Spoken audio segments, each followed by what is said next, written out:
Hello all, my name is Anupriya and I welcome you all on AP education.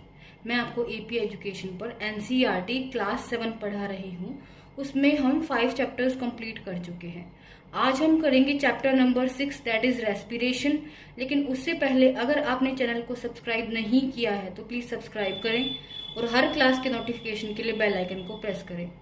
So let's start today's class. Cellular respiration. The process of breakdown of food in the cell with the release of energy is called cellular respiration. वो process जिसमें क्या होता है, food का breakdown होगा और energy release होगी, उसी को हम सेलुलर रेस्पिरेशन बोलते हैं। इसमें फूड जो है वो छोटे छोटे टुकड़ों में टूट जाएगा और एनर्जी रिलीज होगी, उसको हम सेलुलर रेस्पिरेशन बोलते हैं। फूड था हमारे पास, फूड उसको हमने खाया और डाइजेस्ट कर लिया। हमें पता है कि फूड को हमने डाइजेस्ट कर लिया। फूड जो है वो किस में चला गया, स्मॉल इंटेस्टाइन में एब्जॉर्ब कर लिया जाता है डाइजेस्ट करके, और डाइजेस्ट करके हमारे शरीर के अंदर वो ग्लूकोज की तरह स्टोर हो जाता है सेल्स के अंदर। फिर वो ग्लूकोज जो है जो सेल्स के अंदर पड़ा हुआ है वो क्या होगा, ऑक्सीजन का यूज करके फूड को छोटे छोटे टुकड़ों में तोड़ देगा और उससे एनर्जी रिलीज होगी, जिसको हम सेलुलर रेस्पिरेशन बोलते हैं। तो सेलुलर रेस्पिरेशन क्या प्रोसेस हो गई, ऐसी प्रोसेस जिसके अंदर फूड जो है, खाना जो है, उसको छोटे छोटे टुकड़ों में तोड़ दिया जाता है और एनर्जी रिलीज होती है, उसी प्रोसेस को हम रेस्पिरेशन बोलते हैं। Cellular respiration is of 2 types. Cellular respiration जो है वो 2 प्रकार से होता है। सेलुलर इसलिए बोला क्योंकि सेल के लेवल पे हो रहा है। ब्रेकडाउन ऑफ एनर्जी जो है, ब्रेकडाउन ऑफ फूड जो है एंड रिलीज ऑफ एनर्जी वो सेल में होती है, इसलिए हमने इसे सेलुलर रेस्पिरेशन बोला। Cellular respiration is of 2 types, that is aerobic respiration and anaerobic respiration. जो cellular respiration है ये 2 प्रकार का होता है, एक तो है aerobic respiration और दूसरा है anaerobic respiration. Aerobic respiration, the process of breakdown of glucose in the presence of oxygen to produce carbon dioxide, water and energy. Aerobic respiration क्या है, aerobic respiration वो प्रोसेस है जिसके अंदर फूड जो है वो टूटता है सेल के अंदर। फूड क्या है, ग्लूकोज है। जो फूड सेल के अंदर स्टोर होता है उसको हम ग्लूकोज बोलते हैं। और ग्लूकोज कहाँ से मिला हमें, हमने फूड को डाइजेस्ट किया और ग्लूकोज जो था वो सेल के अंदर स्टोर हो गया। तो वो जो ग्लूकोज है उसका क्या होगा, in the presence of oxygen. Aerobic respiration जो होगा वो ऑक्सीजन की प्रेजेंस में होगा। हमने क्या किया, ब्रीथ किया, ब्रीथ इन किया, उसके बाद ऑक्सीजन जो है वो अंदर ले लिया और वो ऑक्सीजन जो है उसकी प्रेजेंस में ग्लूकोज ब्रेक डाउन होगा, ग्लूकोज टूटेगा CO2, H2O और एनर्जी में। CO2 क्या है, एक गैस है जो कि वेस्ट मटेरियल है। H2O और एनर्जी हमें मिलेगी। तो इससे क्या होगा, हमें एनर्जी मिलेगी हमारे डेली वर्क्स करने के लिए। हम कोई भी काम करते हैं, बॉडी के मेंटेनेंस के लिए भी हमें एनर्जी चाहिए होती है। तो इस तरह से एरोबिक रेस्पिरेशन के अंदर हमें एनर्जी मिलती है। लेकिन ये जो रेस्पिरेशन है ये ऑक्सीजन की प्रेजेंस में होता है, इसके लिए इसे एरोबिक रेस्पिरेशन बोला जाता है। Anaerobic respiration, the process of breakdown of glucose in the absence of oxygen to produce alcohol, carbon dioxide and energy is called anaerobic respiration. Anaerobic respiration क्या होगा, एनारोबिक रेस्पिरेशन जो है वो एब्सेंस ऑफ ऑक्सीजन होगा। उसमें क्या होगा, oxygen present नहीं होती तब जो रेस्पिरेशन होता है उसको हम एनारोबिक रेस्पिरेशन बोलते हैं। जैसे ग्लूकोज है हमारे पास, उसका क्या होगा, in the absence of oxygen. Muscles के अंदर जैसे होता है एनारोबिक रेस्पिरेशन, तो ग्लूकोज जो है सेल के अंदर ग्लूकोज पड़ी है लेकिन ऑक्सीजन नहीं है। जब हम एक्सरसाइज वगैरह कर लेते हैं तो सेल के अंदर ग्लूकोज तो है लेकिन इतनी पर्याप्त मात्रा में ऑक्सीजन नहीं मिल पाता। तो इन द एब्सेंस ऑफ ऑक्सीजन क्या होगा, ग्लूकोज जो है वो अल्कोहल, CO2 एंड एनर्जी में टूटेगा। वहां पे क्या मिला था, हमें वाटर मिला था, लेकिन यहाँ पे क्या होगा, in the absence of oxygen we will get alcohol, CO2 and energy. Anaerobic respiration में हमें एनर्जी बहुत कम मिलती है as compare to aerobic respiration. Aerobic respiration में जो एनर्जी का लेवल होता है वो क्या होता है, ज्यादा होता है, और ऐसे हमें एनर्जी कम मिलेगी।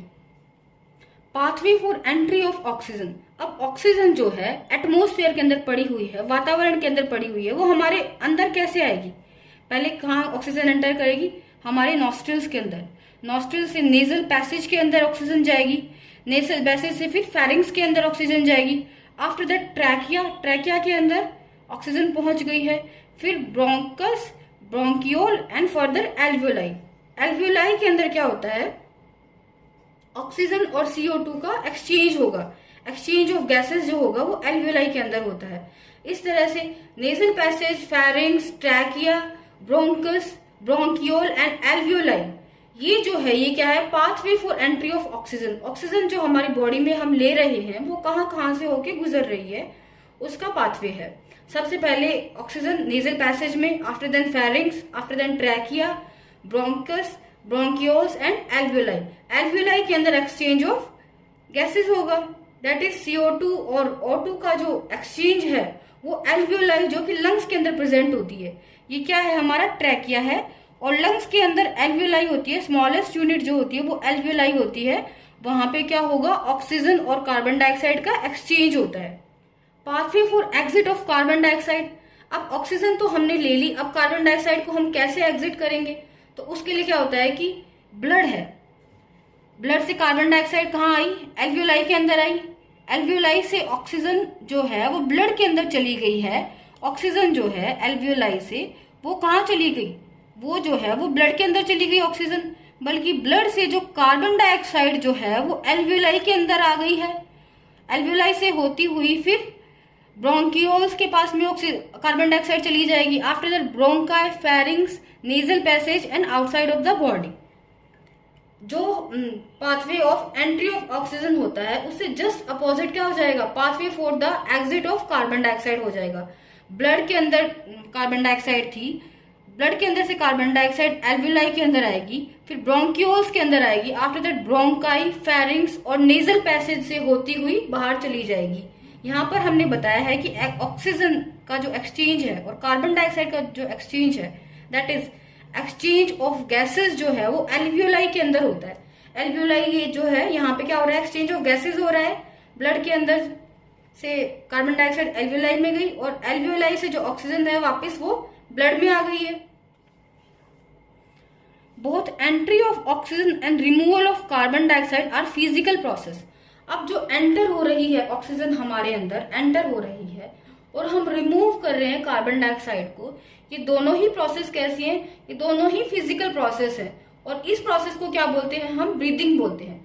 रेस्पिरेशन तो क्या होता है, एक बड़ा टर्म हो जाता है। रेस्पिरेशन में तो हमें एनर्जी मिलती है, breakdown of energy, breakdown of food, breakdown of glucose and we get energy, वो तो क्या होता है, रेस्पिरेशन होता है। लेकिन ब्रीदिंग के अंदर क्या होता है, ब्रीदिंग के अंदर केवल removal of carbon dioxide and entry of oxygen, this is called breathing.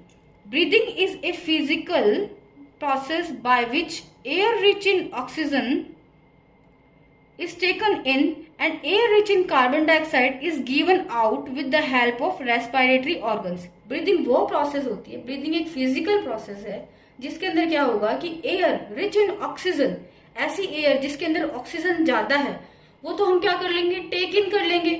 लेकिन एयर, ऐसी एयर जो कि कार्बन डाइऑक्साइड जिसके अंदर ज्यादा है वो हम गिव आउट कर देते हैं, बाहर आ जाएगी हमारी बॉडी से। तो इस प्रोसेस को हम ब्रीदिंग बोलते हैं। लेकिन रेस्पिरेशन जो है वो एक बड़ा टर्म है। ब्रीदिंग केवल एक छोटा सा पोर्शन है रेस्पिरेशन का, that is breathe in breathe out. हम योगा करते टाइम करते हैं ना, breathe in, we take oxygen inside, after that we will get out carbon dioxide. तो इस तरह से वो प्रोसेस जो होती है, एक छोटी सी टर्म, उसको हम ब्रीदिंग बोलते हैं। लेकिन breathing is a part of respiration. It comprise inhalation and acceleration. Breathing के अंदर क्या होता है, इनहेल एंड एक्सहेल। हम इनहेल करेंगे किसको, ऑक्सीजन को हम इनहेल करेंगे और एक्सहेल कर देंगे किसको, कार्बन डाइऑक्साइड को हम एक्सहेल कर देते हैं। इनहेलेशन के अंदर होगा रिब्स मूव अप, क्योंकि हमें क्या है, चेस्ट कैविटी का साइज बड़ा चाहिए, इसके लिए रिब्स क्या करेंगी, मूव अप, रिब्स जो है वो अप मूव करेंगी। एंड डायफ्राम मूव डाउनवर्ड, हमारा जो डायफ्राम है वो नीचे की तरफ मूव करेगा। Space in chest cavity increases, और इससे क्या होगा, जब रिब्स अप मूव कर रही है, डायफ्राम नीचे की तरफ मूव कर रहा है, तो स्पेस जो है वो चेस्ट कैविटी के अंदर वो बढ़ गया है। Air rashes into the lungs, इस तरह से एयर जो है वो लंग्स के अंदर आ जाएगी। अब एक्सेलेशन में क्या होता है, रिब्स मूव डाउनवर्ड, रिब्स जो है हमारी, ये वाली रिब्स जो है ये क्या करेंगी, ये डाउनवर्ड मूव करेंगी और ये वाला जो डायफ्राम है ये क्या करेगा, मूव अपवर्ड। जब ये डाउनवर्ड मूव कर रही है, डायफ्राम अपवर्ड मूव कर रहा है, तो स्पेस क्या हो रहा है चेस्ट कैविटी के अंदर, डिक्रीज हो रहा है। तो space in chest cavity decreases. ये जस्ट इनहेल जो हम करते हैं उसके जस्ट अपोजिट होता है exhale. Air rushes out of the lungs, और एयर जो है एक्सहेलेशन में क्या होगा, आउट ऑफ लंग्स, लंग्स के बाहर चली जाएगी एयर। कैसे होता है, अब जो इंसेक्ट होते हैं, फॉर एग्जाम्पल कॉकरोच, जो कि एनसीईआरटी में दिया गया है, उसके अंदर क्या होगा, ब्रीदिंग इन कॉकरोचेस। कॉकरोच के अंदर कैसे ब्रीदिंग होगी, insect such as cockroach have a small openings on the side of their body known as spiracles. Insect जो है जैसे कि कॉकरोच है, उसके साइड में क्या होती है, स्मॉल ओपनिंग्स होती है। ये साइड जो है इधर में स्मॉल ओपनिंग्स होगी, जिसको हम स्पाइरेकल्स बोलते हैं। स्पाइरेकल्स के थ्रू क्या करेगा, ये ब्रीथ करेगा, स्पाइरेकल्स के थ्रू ब्रीथ करेगा। Cockroach breathe through spiracles. ये 1 मार्क्स में आंसर पूछा जा सकता है मल्टीपल चॉइस क्वेश्चन के अंदर। ट्रैकियल ट्रंक है, ये स्पाइरेकल है, और ये क्या है, ट्रैकियल ट्रंक है। अब क्या होगा, ऑक्सीजन ब्रीथ इन में क्या होगा कॉकरोच के अंदर, ऑक्सीजन रिच इन एयर। ऐसी ऑक्सीजन जिसके अंदर एयर ज्यादा है वो स्पाइरेकल्स के अंदर आ जाएगी, फिर स्पाइरेकल्स से ट्रैकियल ट्रंक के अंदर आ जाएगी, फिर डिफ्यूज कर जाएगी किसके अंदर, बॉडी के अंदर। जैसे ये है हमारा, ये हमारे स्पाइरेकल्स हैं, ये स्पाइरेकल्स के अंदर आएगी बॉडी के अंदर। कॉकरोच के अंदर एयर जो है वो स्पाइरेकल्स के अंदर आएगी, air rich in oxygen spiracles में आके ट्रैकियल ट्रंक में आएगी। फिर क्या होगा, ट्रैकियल ट्रंक में आने के बाद में डिफ्यूजेज इनटू द बॉडी। अब ब्रीदिंग आउट में क्या होगा, कार्बन डाइऑक्साइड है हमारे पास, जब वो ब्रीद आउट कर रहा है तो हमारे पास क्या है, कार्बन डाइऑक्साइड है। Carbon dioxide from the cell से क्या जाएगी, ट्रैकियल ट्रंक के अंदर कार्बन डाइऑक्साइड चली जाएगी, ट्रैकियल ट्रंक से स्पाइरेकल्स के अंदर, और स्पाइरेकल्स से move out of the body, body से बाहर चली जाएगी carbon dioxide. Breathing in earthworm, breathing in earthworm. Earthworm के अंदर क्या होता है कि air dissolve in slimy skin layer mucus. जो अर्थवॉर्म जो है वो अपनी स्किन के थ्रू ब्रीद करता है। स्किन में क्या होता है, अर्थवॉर्म की जो स्किन होती है वो म्यूकस होता है, उसमें बहुत ही स्लिमी स्किन होती है, ऐसे चिकनी चिकनी स्किन होगी, उसमें म्यूकस होता है, तो वहां से वो ब्रीद करता है। ब्रीदिंग आउट में क्या होगा, carbon dioxide dissolve out of the body through the skin. Carbon dioxide को वो बाहर निकाल देगा अपनी बॉडी के थ्रू ही, जो उसका स्किन है उसी के थ्रू वो ब्रीद इन करेगा, और जो स्किन है उसी के थ्रू जो अर्थवॉर्म जो है वो ब्रीद आउट करता है। Breathing in fish. अब फिश के अंदर कैसे ब्रीदिंग होती है, fish can breathe under water by using their gills. Fish जो है वो पानी के अंदर भी ब्रीद कर सकती है अपने गिल्स का यूज करके। Gills enable fish to get oxygen out of water just like you get oxygen out from air. जैसे हम लोग जो हैं ऑक्सीजन ले लेते हैं एयर के अंदर से, ऐसे ही फिशेस जो है पानी के अंदर अगर ऑक्सीजन पड़ी हुई है तो उसको ले सकती है अपने गिल्स के हेल्प से। इस तरह से फिशेस जो है वो ब्रीद करती हैं through their gills. Breathing in frog. Frog can respire through both lungs and their moist sleepy skin. Frog जो है वो अपनी जो स्किन के थ्रू भी रेस्पायर कर सकते हैं और उसमें लंग्स भी प्रेजेंट होते हैं रेस्पायर करने के लिए। Under water gases exchange occur through their moist skin. जब वो पानी के अंदर होते हैं फ्रॉग, तो उनके अंदर जो क्या होता है, ब्रीदिंग होता है, गैसेस एक्सचेंज होता है, वो किसके थ्रू होता है, मॉइस्ट स्किन के थ्रू होता है। जब पानी के अंदर फ्रॉग होंगे तो अपनी स्किन के थ्रू वो ब्रीदिंग करेंगे। Gases exchange in plants through there leaves. अब लीव्स के अंदर क्या होता है, leaves have a small pores stomata that assist in gases exchange. Leave के अंदर छोटे छोटे पोर होते हैं स्टोमेटा, जहां से एक्सचेंज ऑफ गैसेस होता है। उसमें क्या होगा कि कार्बन डाइऑक्साइड जो होगी वो अंदर ले ली जाएगी और ऑक्सीजन बाहर छोड़ दी जाएगी। Through stomata plants take carbon dioxide and give out oxygen and H2O। हम जानते हैं प्लांट्स के थ्रू जो स्टोमेटा जो होते हैं अपने लीव्स के थ्रू H2O को एटमोस्फेयर में छोड़ देते हैं, और इस प्रोसेस को हम ट्रांसपीरेशन बोलते हैं। वो ऑक्सीजन को भी क्या करते हैं, फोटोसिंथेसिस के प्रोसेस के दौरान ऑक्सीजन को भी वो छोड़ देते हैं, और कार्बन डाइऑक्साइड को क्या करते हैं, लेते हैं during the process of photosynthesis. लेकिन जब प्लांट्स के अंदर रेस्पिरेशन होता है, रेस्पिरेशन की प्रोसेस के दौरान वो ऑक्सीजन को तो लेंगे और कार्बन डाइऑक्साइड को छोड़ देंगे। प्लांट्स जो होंगे वो दिन के अंदर फोटोसिंथेसिस की प्रोसेस करते हैं, जबकि रात के अंदर जो होगा वो रेस्पिरेशन करते हैं। तो हमें बोला जाता है कि रात को हमें प्लांट्स के नीचे नहीं रहना चाहिए, बड़ी पेड़ के नीचे। क्यों? क्योंकि वो रेस्पिरेशन कर रहा होता है। जब वो रेस्पिरेशन करेगा तो वो क्या करेगा, ऑक्सीजन को तो लेगा, कार्बन डाइऑक्साइड छोड़ेगा। तो हम कार्बन डाइऑक्साइड ले रहे होते हैं रात को प्लांट्स के नीचे, इसलिए हमें प्लांट्स के नीचे रात को नहीं रहना चाहिए। Exchange of gases in plants through their roots. अब प्लांट्स में क्या होता है कि रूट्स भी होती हैं जिसके थ्रू वो एक्सचेंज ऑफ गैसेस करते हैं। Roots also play a key role in the exchange of gases. जो रूट्स हैं वो भी बहुत ही इंपॉर्टेंट रोल प्ले करती हैं गैसेस के एक्सचेंज में, क्योंकि रूट्स के अंदर क्या होता है कि they take up air present in the voids of soil particles. Voids जो होते हैं, बीच में स्पेस जो है सॉइल पार्टिकल्स के, वहां पे ऑक्सीजन भरी हुई है। ऑक्सीजन क्या करेंगे प्लांट्स जो होंगे वो अपने रूट्स के थ्रू ले लेंगे। This was all about today's class. I hope आपको चैप्टर अच्छे से समझ आ गया होगा। अगर समझ नहीं आया है तो कमेंट बॉक्स में बताएं कि क्या समझ नहीं आया, और अगर समझ आ गया है तो please like, share and subscribe this channel. Thanks for watching.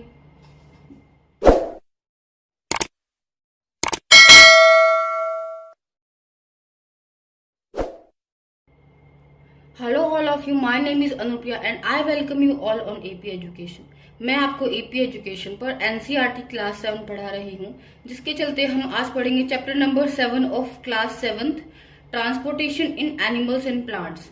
लेकिन उससे पहले अगर आपने चैनल को सब्सक्राइब नहीं किया है तो प्लीज सब्सक्राइब करें और हर क्लास के नोटिफिकेशन के लिए बेल आइकन को प्रेस करें।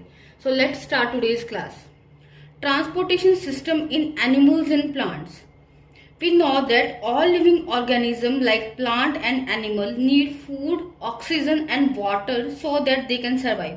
हम जानते हैं कि सभी लिविंग ऑर्गेनिजम्स, चाहे वो प्लांट हैं चाहे से एनिमल्स हैं, उनको क्या चाहिए, उनको फूड चाहिए, वाटर चाहिए और ऑक्सीजन चाहिए सर्वाइव करने के लिए। These elements need to be delivered to their body parts so that they can function. ये सारे के सारे elements, that is food, oxygen and water, वो डिलीवर होने चाहिए उनके सभी बॉडी पार्ट्स को, तभी क्या कर पाएंगे, वो फंक्शन कर पाएंगे सभी body parts. Hence all living organism need a transport system in their bodies. इसलिए सारे के सारे लिविंग ऑर्गेनिजम्स को अपनी बॉडी के अंदर एक ट्रांसपोर्ट सिस्टम चाहिए, ऐसा ट्रांसपोर्ट सिस्टम जो कि सभी बॉडी पार्ट्स को न्यूट्रिएंट्स सप्लाई कर सके।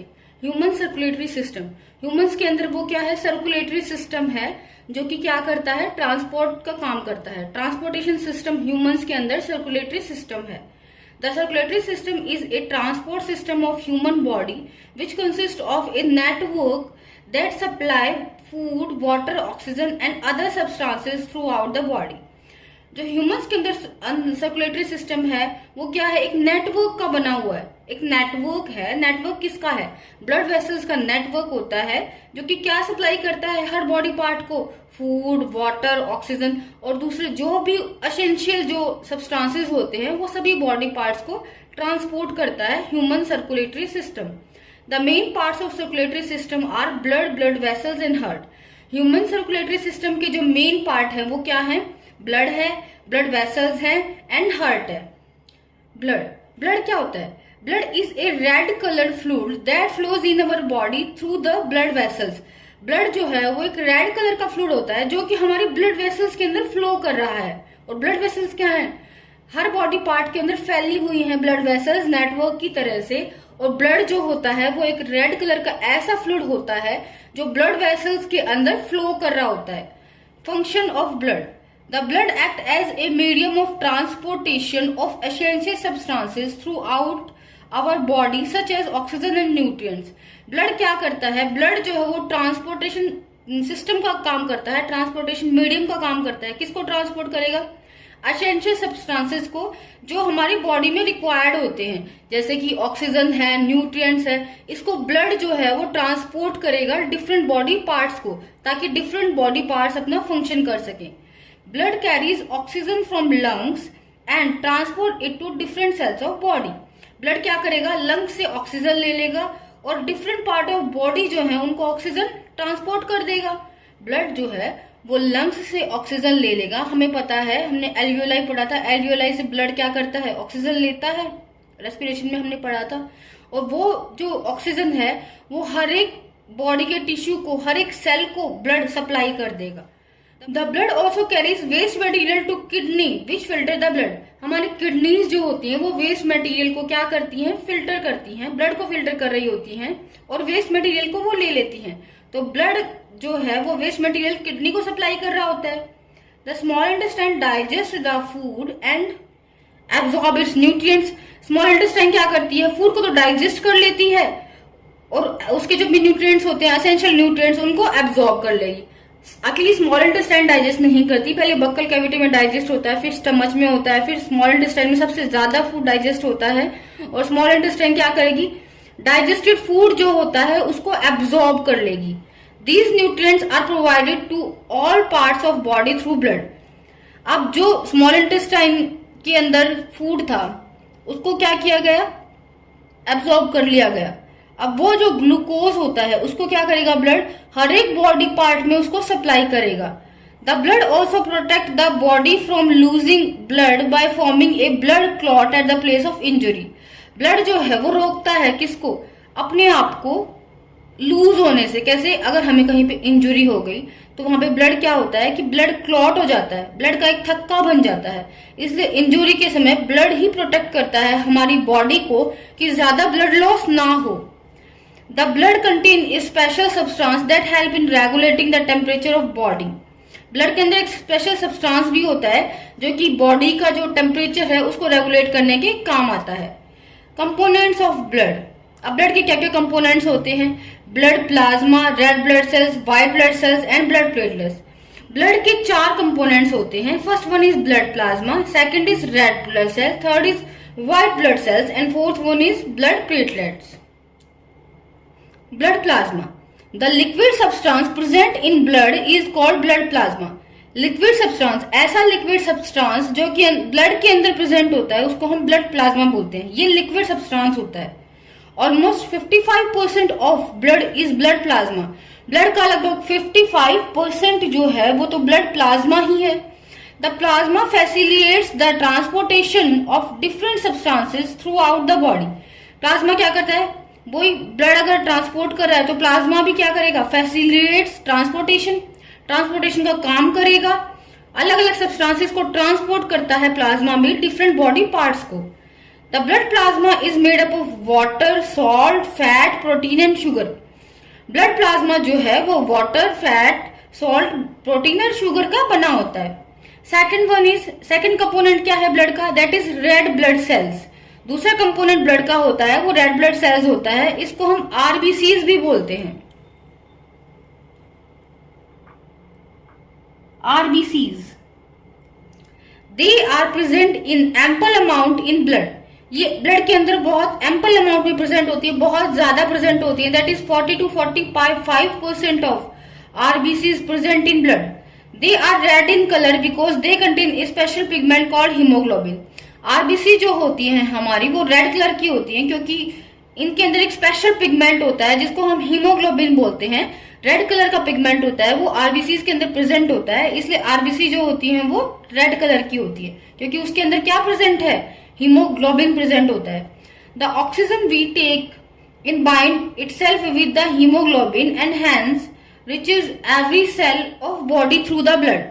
जो ऑक्सीजन जो होता है वो क्या करता है, बाइंड कर लेगा हीमोग्लोबिन के साथ में, बाइंड कर लेता है और हर एक बॉडी पार्ट्स को फिर क्या होता है, हीमोग्लोबिन के साथ बाइंड करके ऑक्सीजन पहुंच जाता है क्योंकि oxygen bind with haemoglobin. Third one component of blood is white blood cells. तीसरा कंपोनेंट जो है ब्लड का वो है white blood cells. They are present in fewer amount, almost 1%। White blood cells जो होती है वो थोड़ी मात्रा में प्रेजेंट होती है, लगभग ब्लड का 1% जो होता है वो व्हाइट ब्लड सेल्स होती है। But they perform a vital function in body. लेकिन व्हाइट ब्लड सेल्स बहुत ही इंपॉर्टेंट फंक्शन जो है हमारी बॉडी के अंदर वो परफॉर्म करती हैं। The cell fight against the germ present in the body. ये व्हाइट ब्लड सेल्स होती है, ये क्या करेंगी, फाइट करेंगी जर्म्स के साथ में, जो हमारी बॉडी में प्रेजेंट होता है उन जर्म्स के साथ व्हाइट ब्लड सेल्स फाइट करती हैं।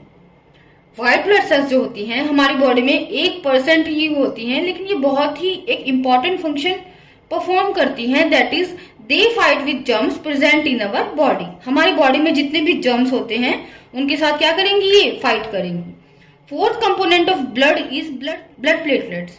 These are the cell that help in formation of blood clot. ये वो सेल्स होती हैं जो कि ब्लड क्लॉट करती हैं। ये खून का थक्का बना देती हैं, खून को जमा देती हैं जब कोई इंजुरी होती है तब, and prevent the blood from flowing out of the body due to injury. और ब्लड जो है वो फ्लो आउट ना हो, अगर कहीं पे इंजुरी हो गई मान लो, और अगर ब्लड प्लेटलेट्स नहीं होंगी तो खून बहता ही जाएगा, खून नहीं रुकेगा।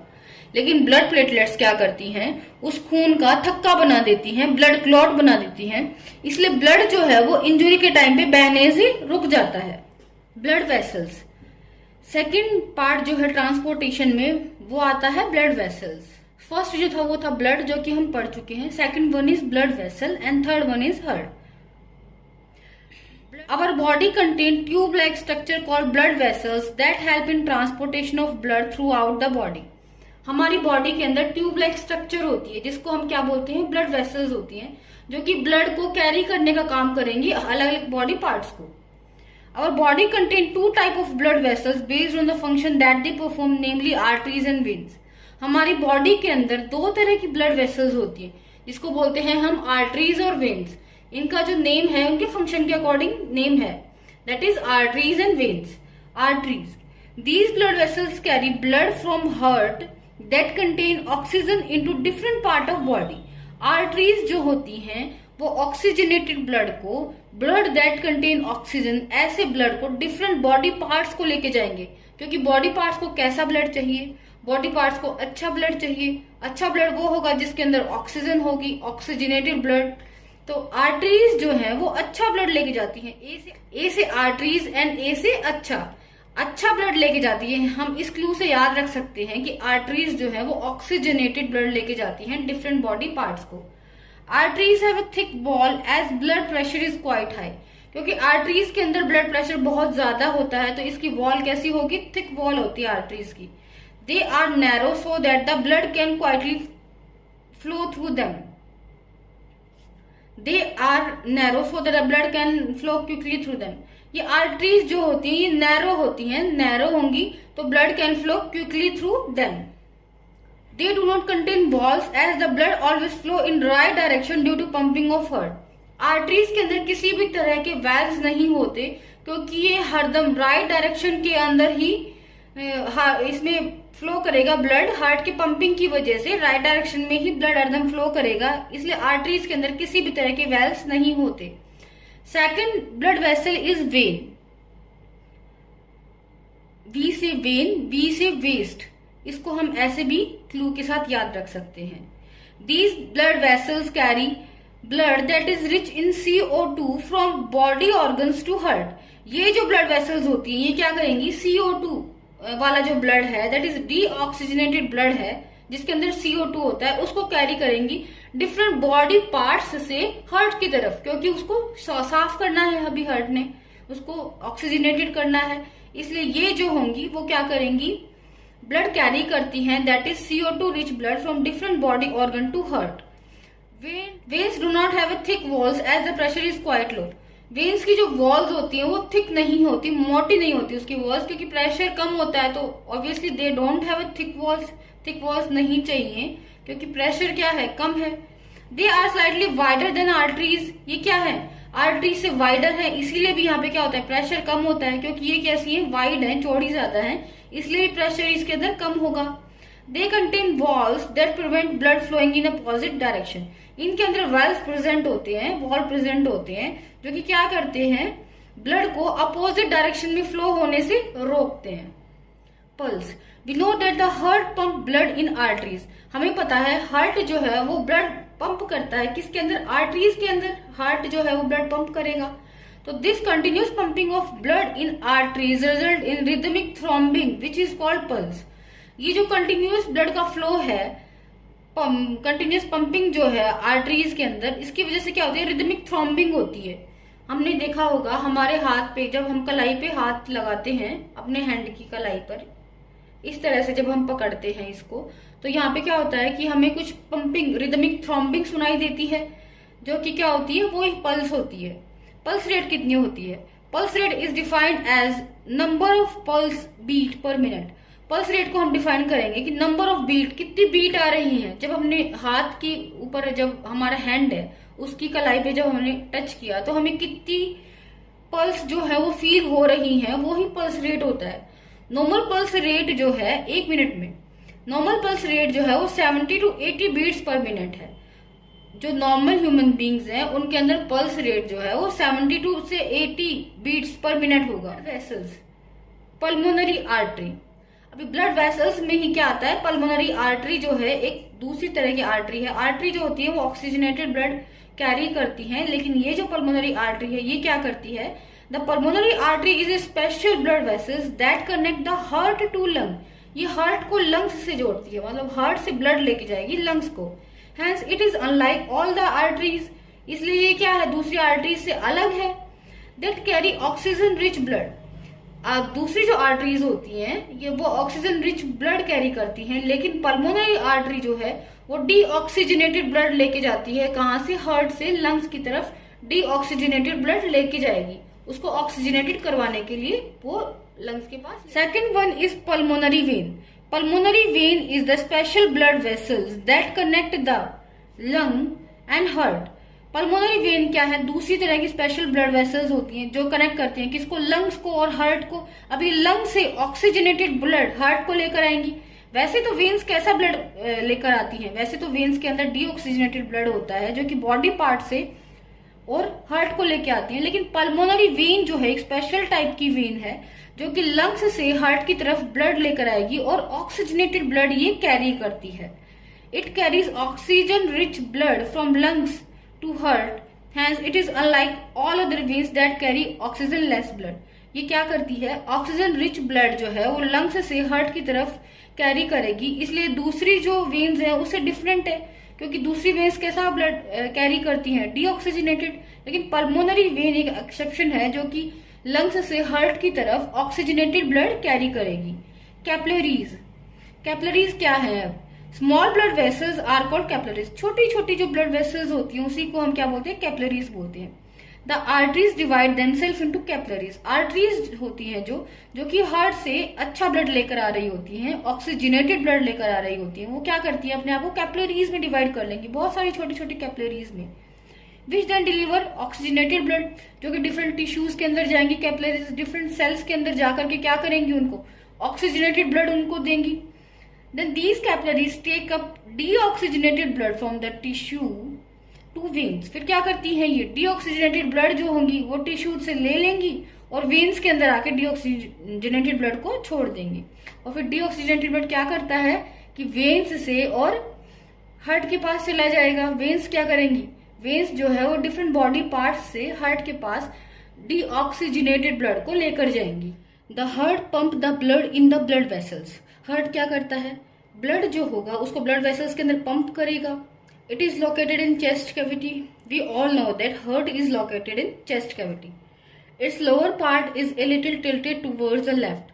हार्ट का जो लोअर पार्ट होता है वो थोड़ा सा लेफ्ट की तरफ टिल्टेड होता है, लेफ्ट की तरफ उसका ऐसे टिल्ट होगा थोड़ा। The heart is divided into 4 chambers which prevent the oxygen rich blood from mixing with the carbon dioxide rich blood। Heart जो है वो 4 चैम्बर में डिवाइड होता है जिससे ऑक्सीजन रिच ब्लड जो है वो कार्बन डाइऑक्साइड रिच ब्लड के साथ मिक्स नहीं होता।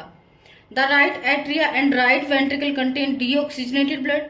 राइट ऑरिकल और राइट वेंट्रिकल के अंदर तो कैसा ब्लड होता है, डीऑक्सीजनेटेड ब्लड होता है। ऑरिकल के अंदर ब्लड होगा, ऑरिकल से वेंट्रिकल के अंदर ब्लड आएगा, तो राइट साइड में हार्ट के डीऑक्सीजनेटेड ब्लड होता है, that is carbon containing blood होता है। Left atria and left ventricle contain oxygenated blood. Left atria के अंदर और left auricle and left ventricle के अंदर ऑक्सीजनेटेड ब्लड होता है, जिसमें क्या होता है, हमारे ऑक्सीजन प्रेजेंट होगा। हम बोल सकते हैं pure blood is present in left side and impure blood is present on right side of heart. The atria and ventricles both are individually divided into themselves into 2 chambers with the help of walls।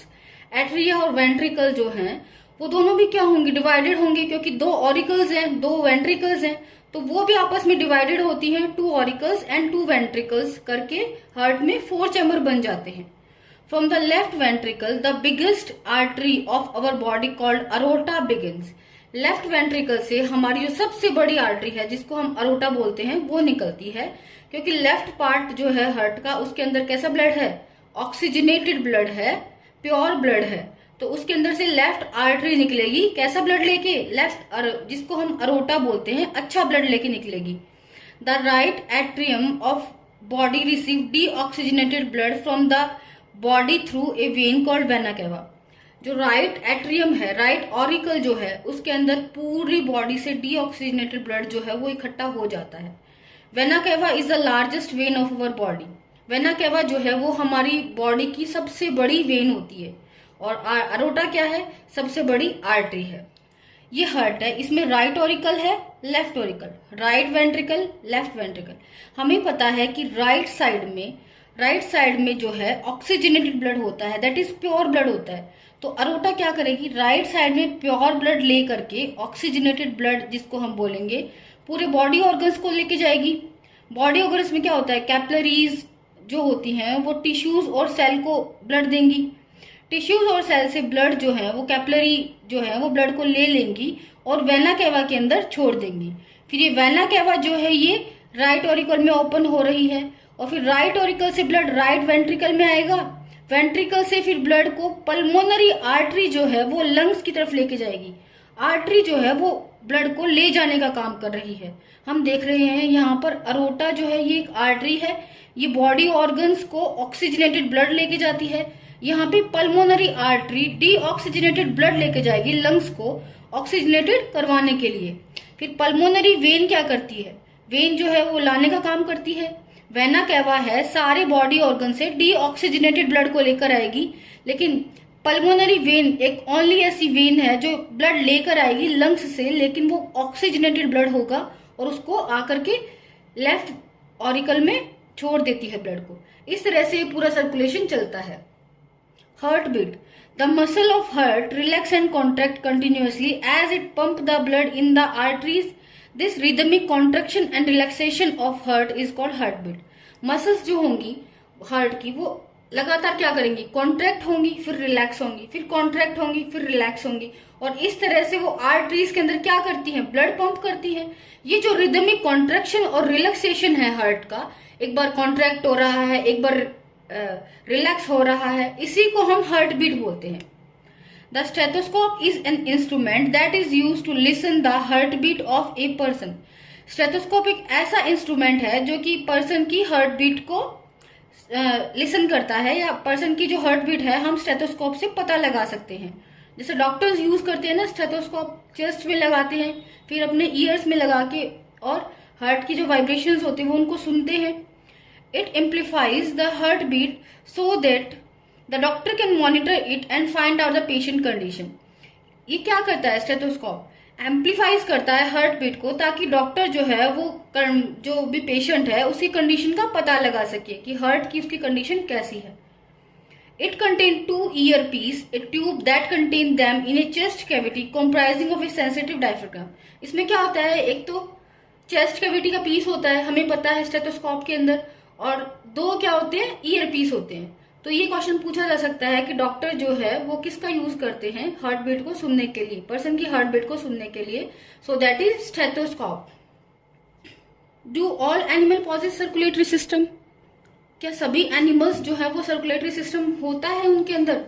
No, animals like hydra sponges does not possess a circulatory system.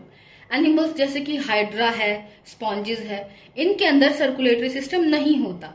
These animals live in water and hence get food and oxygen from the water as it enter their body. ये animals जो होंगे ये कहाँ रहते हैं, ये पानी में रहते हैं। जैसे पानी इनकी बॉडी के अंदर एंटर करेगा तब ये उससे ऑक्सीजन भी ले लेंगे और फूड भी ले लेंगे। As the water come out of their bodies, it take away the carbon dioxide and waste material out of body. जैसे ही पानी बाहर आएगा बॉडी से तो वो कार्बन डाइऑक्साइड को और वेस्ट मटेरियल को बाहर लेकर चला जाएगा।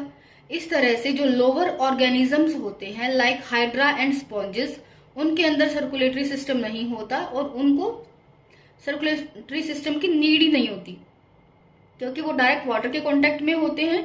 तो वाटर जब डायरेक्ट कांटेक्ट में आएगा तो वो उससे फूड भी ले लेंगे, ऑक्सीजन भी ले लेंगे और वाटर जब डायरेक्ट कांटेक्ट में आकर के बाहर जाएगा तो वो कार्बन डाइऑक्साइड को भी और जो भी एक्स्ट्रा वेस्ट है उसको रिमूव कर देगा बॉडी से।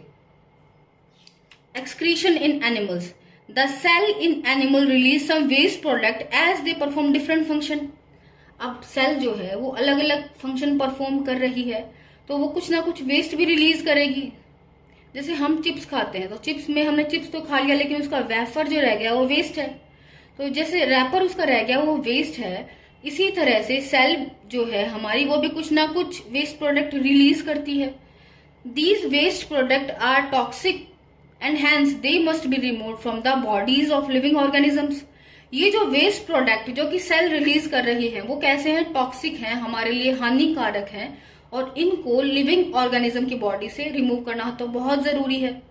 The process of removal of waste product in the cell of living organism is called excretion. वो प्रोसेस जिससे कि हम वेस्ट रिमूव करते हैं सेल से, सेल अपना वेस्ट रिमूव करती है bye the process of excretion.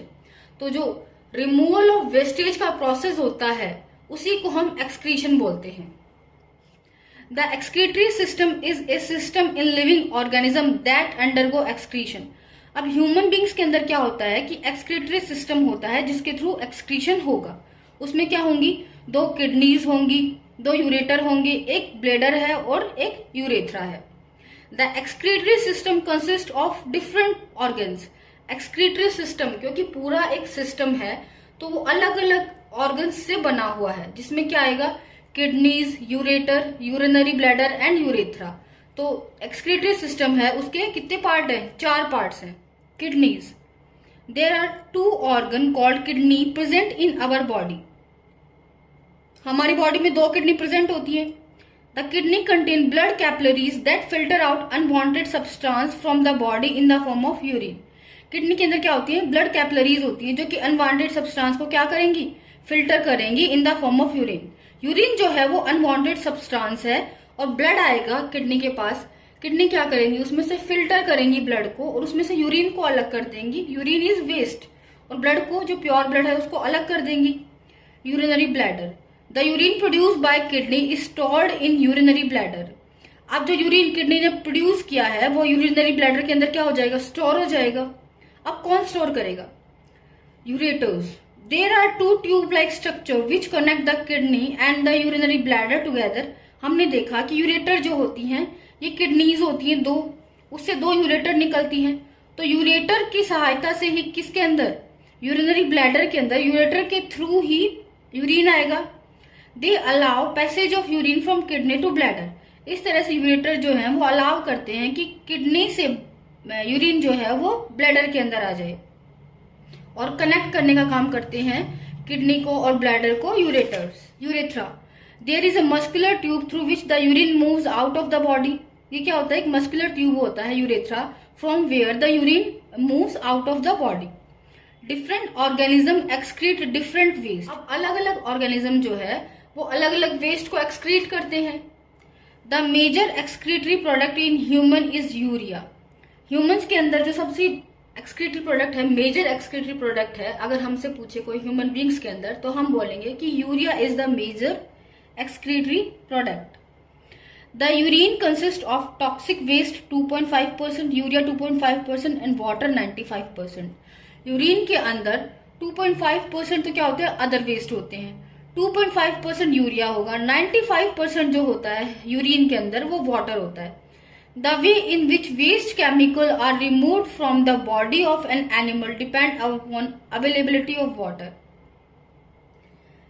कितना वाटर अवेलेबल है इस तरह से इस पे डिपेंड करता है कि हम किस तरह से वेस्टेज को रिमूव करते हैं अपनी बॉडी से।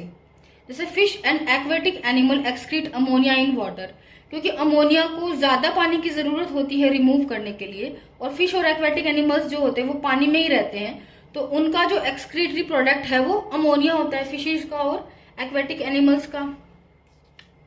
Bird, snake and lizard excrete semi solid white coloured uric acid. अब बर्ड्स हैं, स्नेक्स हैं, लिजार्ड्स हैं, जिनके अंदर क्या होता है, वाटर की कमी होती है, वो सेमी सॉलिड जो होगी यूरिक एसिड उसको एक्सक्रीट करेंगे। How sweat is useful to us. Sweat contain water and some salt and hence in getting rid of toxic waste from the body. Sweat के अंदर क्या होता है, कुछ तो पानी होता है और कुछ वाटर्स होते हैं। इस तरह से स्वेट भी एक तरीका है जिससे हम वेस्ट प्रोडक्ट को अपनी बॉडी से रिमूव करते हैं। और स्वेट क्या करता है, also the sweat evaporates from our skin, it take up our body heat and this makes us feel cool especially during the summer days. अब हमें जैसे स्वेटनिंग हो ही रहती है, पसीना आया रहता है, तो पसीना जैसे हमारी बॉडी से इवेपोरेट होता है, पसीना जब इवेपोरेट होता है तो कुछ हीट भी वो अपने साथ लेके चला जाता है। इस तरह से स्वेट जो है वो हेल्प करता है हमारी कि हम कूल फील करें, हम ठंडा फील करें। हमने एनिमल्स के अंदर ट्रांसपोर्टेशन पढ़ा, अब हम पढ़ेंगे कि प्लांट्स के अंदर ट्रांसपोर्टेशन की प्रोसेस है वो किस तरह से होती है। The roots of plant absorb the essential minerals and water from the soil. Plants के अंदर रूट्स होती हैं, वो क्या करेंगी, रूट्स जो है हमें पता है हम रूट्स के अंदर वाटर डालते हैं तो वाटर को और दूसरे एसेंशियल मिनरल्स को रूट एब्जॉर्ब कर लेंगी। The roots have a hair like structure present on them. Roots के हेयर लाइक स्ट्रक्चर होती है, हमारी जो रूट्स होती हैं इस तरह से रूट्स होंगी, उसके अलग अलग ये हेयर लाइक स्ट्रक्चर होती है। ये क्या करेंगी, वाटर के एब्जॉर्प्शन के लिए सरफेस एरिया को इंक्रीज कर देंगी। These hair increase the surface area of roots and hence allow more amount of absorption. ये जो हेयर्स हैं ये क्या करेंगे, सरफेस एरिया को इंक्रीज कर रहे हैं। Hair increase the surface area of root and hence allow more amount of absorption. ये जो हेयर हैं ये रूट के सरफेस एरिया को इंक्रीज कर देते हैं और प्लांट जो होगा वो ज्यादा वाटर को एब्जॉर्ब कर पाएगा। From the roots the water and mineral are transported to other part of plant through special kind of tissue called vascular tissue. Root से वाटर एंड मिनरल जो होंगे वो दूसरे पार्ट जो होंगे प्लांट के उसको जाएंगे वेस्कुलर टिश्यू की वजह से।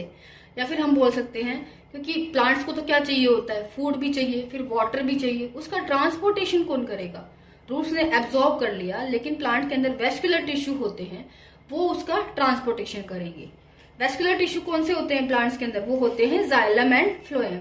Xylem it is a vascular tissue that is responsible for transporting nutrients and water in the plant. अब जाइलम का काम क्या होता है, रूट्स ने पानी जो एब्जॉर्ब किया है उसको अलग अलग पार्ट्स तक प्लांट के लेके जाएगा xylem. The root cell absorb water and mineral and transportation to xylem.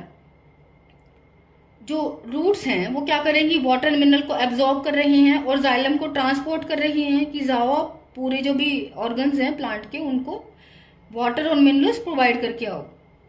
Xylem carries it to other part unidirectionally without usage of energy. अब जाइलम जो है वो अलग अलग पार्ट्स को लेके जाएगा यूनिडायरेक्शनली, एक ही डायरेक्शन में जाइलम अलग अलग बॉडी पार्ट्स को पानी देगा और क्या देगा, जो भी एसेंशियल मिनरल्स हैं वो देगा जो कि रूट्स ने एब्जॉर्ब किए थे। और इसके अंदर एनर्जी का यूज नहीं होता, without the use of energy xylem ये सब करता है। अब फ्लोएम क्या है, फ्लोएम अनदर वेस्कुलर टिश्यू है। It is a vascular tissue that transport the food produced by leaves to all part of plants. अब लीव्स हमें पता है कि लीव्स के अंदर प्लांट्स जो है अपना फूड मैन्युफैक्चर करते हैं, लेकिन खाली लीव्स को ही तो फूड नहीं चाहिए, सभी बॉडी पार्ट्स को फूड चाहिए। तो फ्लोएम क्या करता है कि फ्लोएम की वजह से जैसे लीव ने फूड मैन्युफैक्चर किया तो फ्लोएम जो है वो ट्रांसपोर्ट करता है food different part of body. This flow is bidirectional, ये जो फ्लो है ये बाई डायरेक्शनल होता है and utilises energy, this is also known as translocation. इस प्रोसेस के अंदर एनर्जी का यूटिलाइजेशन होगा, जब फूड ट्रांसफर होता है प्लांट के अंदर एक पार्ट से दूसरे पार्ट में, वो फ्लोएम के द्वारा किया जाता है और इसके अंदर यूटिलाइजेशन ऑफ एनर्जी होगा और इसी को हम ट्रांसलोकेशन भी बोलते हैं। So this was all about today's class. I hope आपको अच्छे से क्लास समझ आई होगी। अगर आपको चैप्टर अच्छे से समझ आ गया है तो please like, share and subscribe this channel. Thanks for watching.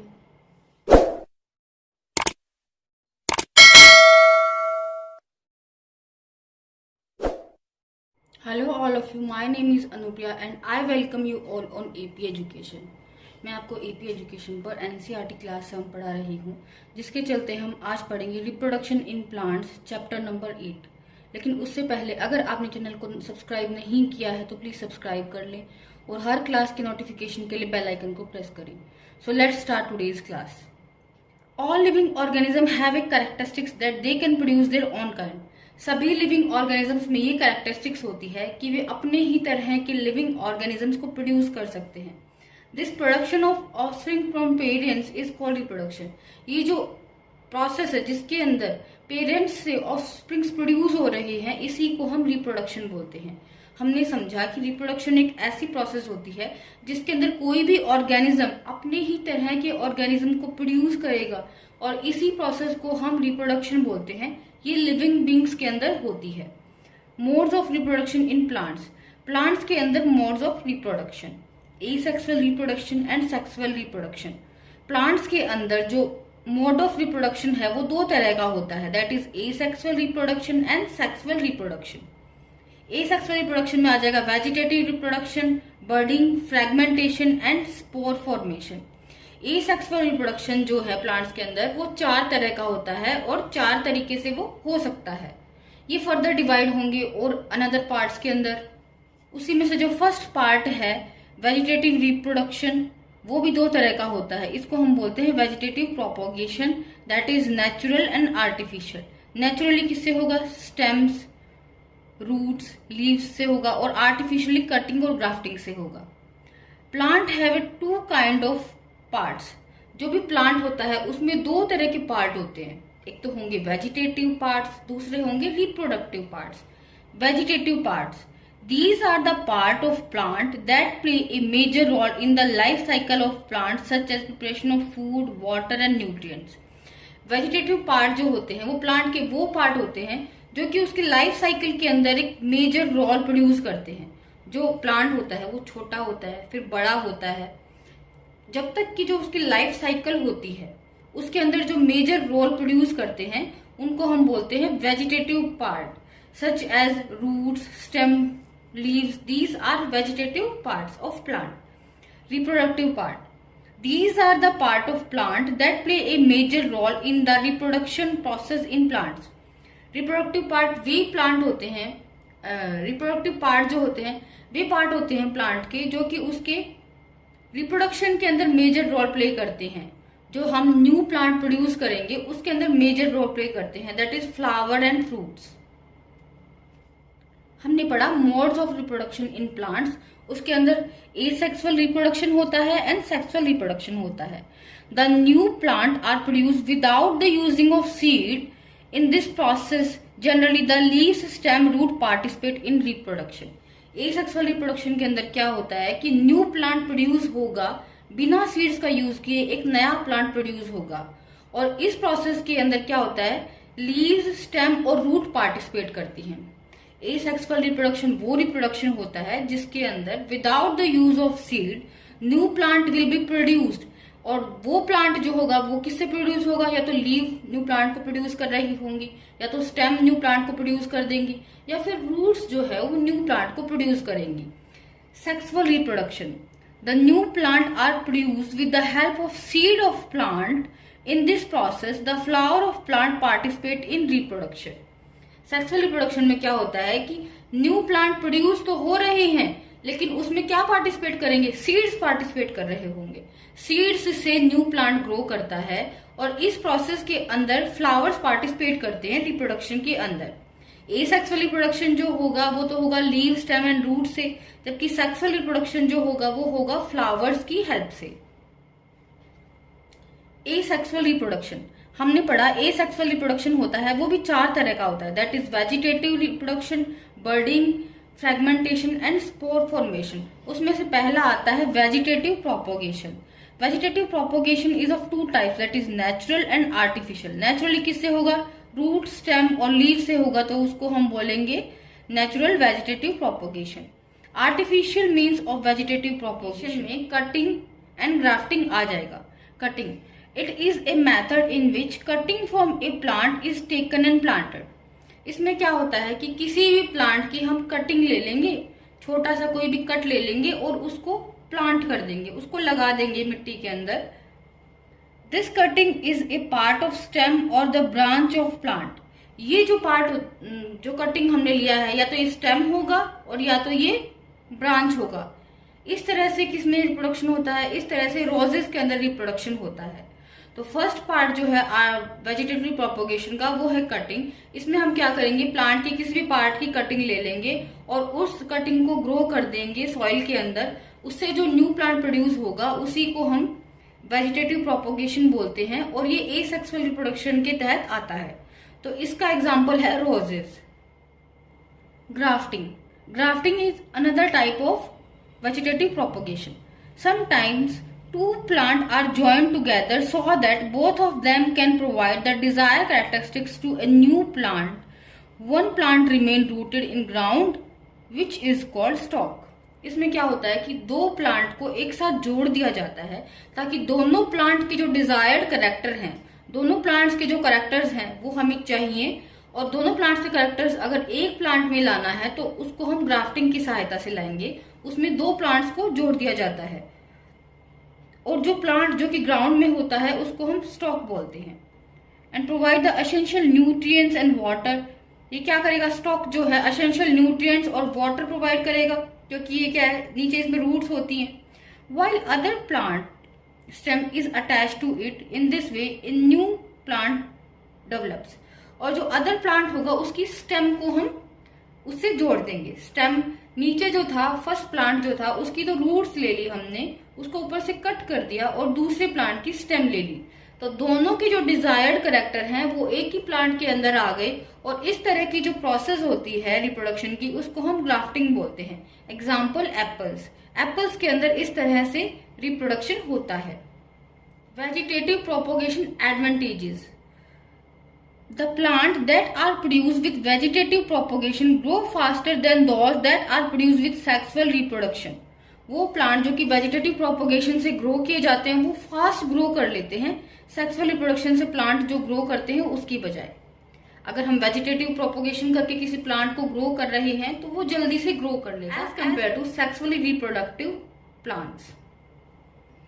The plant that reproduce with vegetative reproduction have a fruits and flower ahead of time.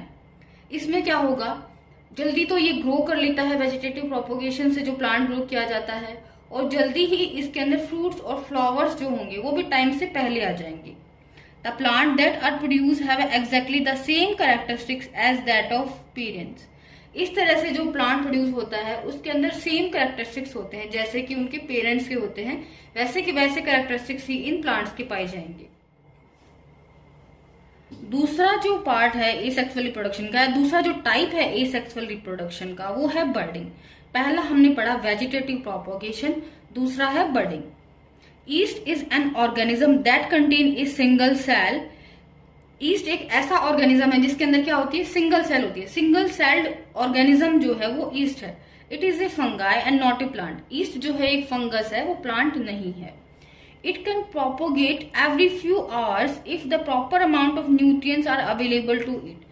East जो है वो हर आवर के अंदर प्रोपोगेट कर सकता है, ग्रो कर सकता है। अगर उसको फेवरेबल न्यूट्रिएंट्स दिए जाते हैं तो वो हर घंटे में ग्रो कर सकेगा। As the yeast find favorable conditions, a small bulb-like projection produced from the yeast called bud.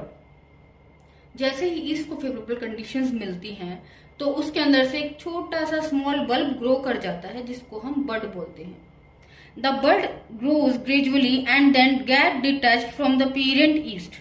बड जो है वो क्या करेगा, ग्रो करता रहेगा पेरेंट के ऊपर से ही, और जब कंप्लीट ग्रो कर लेगा तो वो पेरेंट से अलग हो जाएगा। This new cell then grows and produce more cells. ये जो नई सेल बनी है, जो बड है, उसके हेल्प से क्या बन गई, एक न्यू सेल बन गई, एक न्यू ऑर्गेनिज्म बन गया, क्योंकि वो एक सिंगल सेल्ड ऑर्गेनिज्म होता है। ये क्या करेगा, फिर और ऑर्गेनिजम्स को प्रोड्यूस करेगा। Sometimes a chain of bud is formed which led to production of large number of yeast all together. कभी कभी क्या होता है, एक चेन ऑफ बड बन जाती है, बहुत बड़ी चेन बन जाएगी, और उससे क्या होगा कि लार्ज नंबर में ईस्ट का प्रोडक्शन होगा। फ्रेगमेंटेशन, थर्ड जो पार्ट है एसेक्सुअल रिप्रोडक्शन का, तीसरे तरीके से जो एसेक्सुअल रिप्रोडक्शन होता है वो है फ्रेगमेंटेशन। पहला था वेजिटेटिव प्रोपोगेशन, दूसरा था बर्डिंग, और तीसरा है fragmentation. Algae like Spirogyra generally reproduce by the process of fragmentation in which they divide themselves into multiple parts. Algae होती है जैसे कि Spirogyra है, वो इस मेथड से रिप्रोड्यूस करती है, फ्रेगमेंटेशन के मेथड से रिप्रोड्यूस करती हैं। वो क्या करती हैं, अपने आप को डिवाइड कर लेती हैं, मल्टीपल पार्ट्स में टूट जाती हैं और हर एक पार्ट, हर एक फ्रेगमेंट जो होता है वो नए एक ऑर्गेनिज्म के अंदर डेवलप कर जाता है। As soon as the algae find enough water and nutrients, it fragments and grows into a new individual. जैसे ही एल्गी को पानी मिलेगा, न्यूट्रिएंट्स मिलेगी, वो अपने फ्रेगमेंट अलग कर लेगी और जो एक सिंगल फ्रेगमेंट है वो एक पूरे के पूरे ऑर्गेनिजम्स के अंदर डेवलप कर जाएगा। This process continues and algae multiply quickly in A short period of time. ये जो प्रोसेस है ये कंटिन्यूसली चलता रहेगा। इस तरह से एल्गी जो है वो क्या करती है, अपने आप को मल्टीप्लाई कर लेती है एक छोटे से पीरियड ऑफ टाइम के अंदर ही। Fourth type of asexual reproduction is spore formation. चौथी तरह से जो एसेक्सुअल रिप्रोडक्शन होगा उसको हम बोलते हैं स्पोर फॉर्मेशन। पहला था वेजिटेटिव प्रोपोगेशन, दूसरा बर्डिंग, तीसरा fragmentation and fourth one is spore formation. Some plant contain spores that float in air and cause asexual reproduction. कुछ प्लांट्स के अंदर क्या होते हैं, स्पोर्स होते हैं और वे एयर के अंदर फ्लोट करेंगे और इस तरह से क्या होगा, एसेक्सुअल रिप्रोडक्शन होगा। Spore has a hard protective cover which protect it from the unfavourable environment condition like temperature and humidity. एक स्पोर जो होता है उसके ऊपर एक हार्ड कवर होता है जो कि उसको अनफेवरेबली जो कंडीशंस होती है एनवायरनमेंट की उससे प्रोटेक्ट करता है, जैसे कि टेम्परेचर है, ह्यूमिडिटी होती है, इससे क्या करेगा, स्पोर को प्रोटेक्ट करेगा, hard covering. As a result the spore can travel long distances and can survive for a long duration of time. इसीलिए स्पोर जो होते हैं वो लंबी दूरी तय कर सकते हैं और सर्वाइव कर सकते हैं एक लंबे टाइम के लिए। As soon as they find favorable conditions such as moisture and nutrients, they germinate and form new plant. जैसे ही उनको फेवरेबल कंडीशन मिलेंगी, जैसे कि मॉइस्चर है, न्यूट्रिएंट है, ये सब मिलेगा, तो वो क्या करेंगे, जर्मिनेट कर लेंगे और एक न्यू प्लांट के अंदर ग्रो कर लेंगे।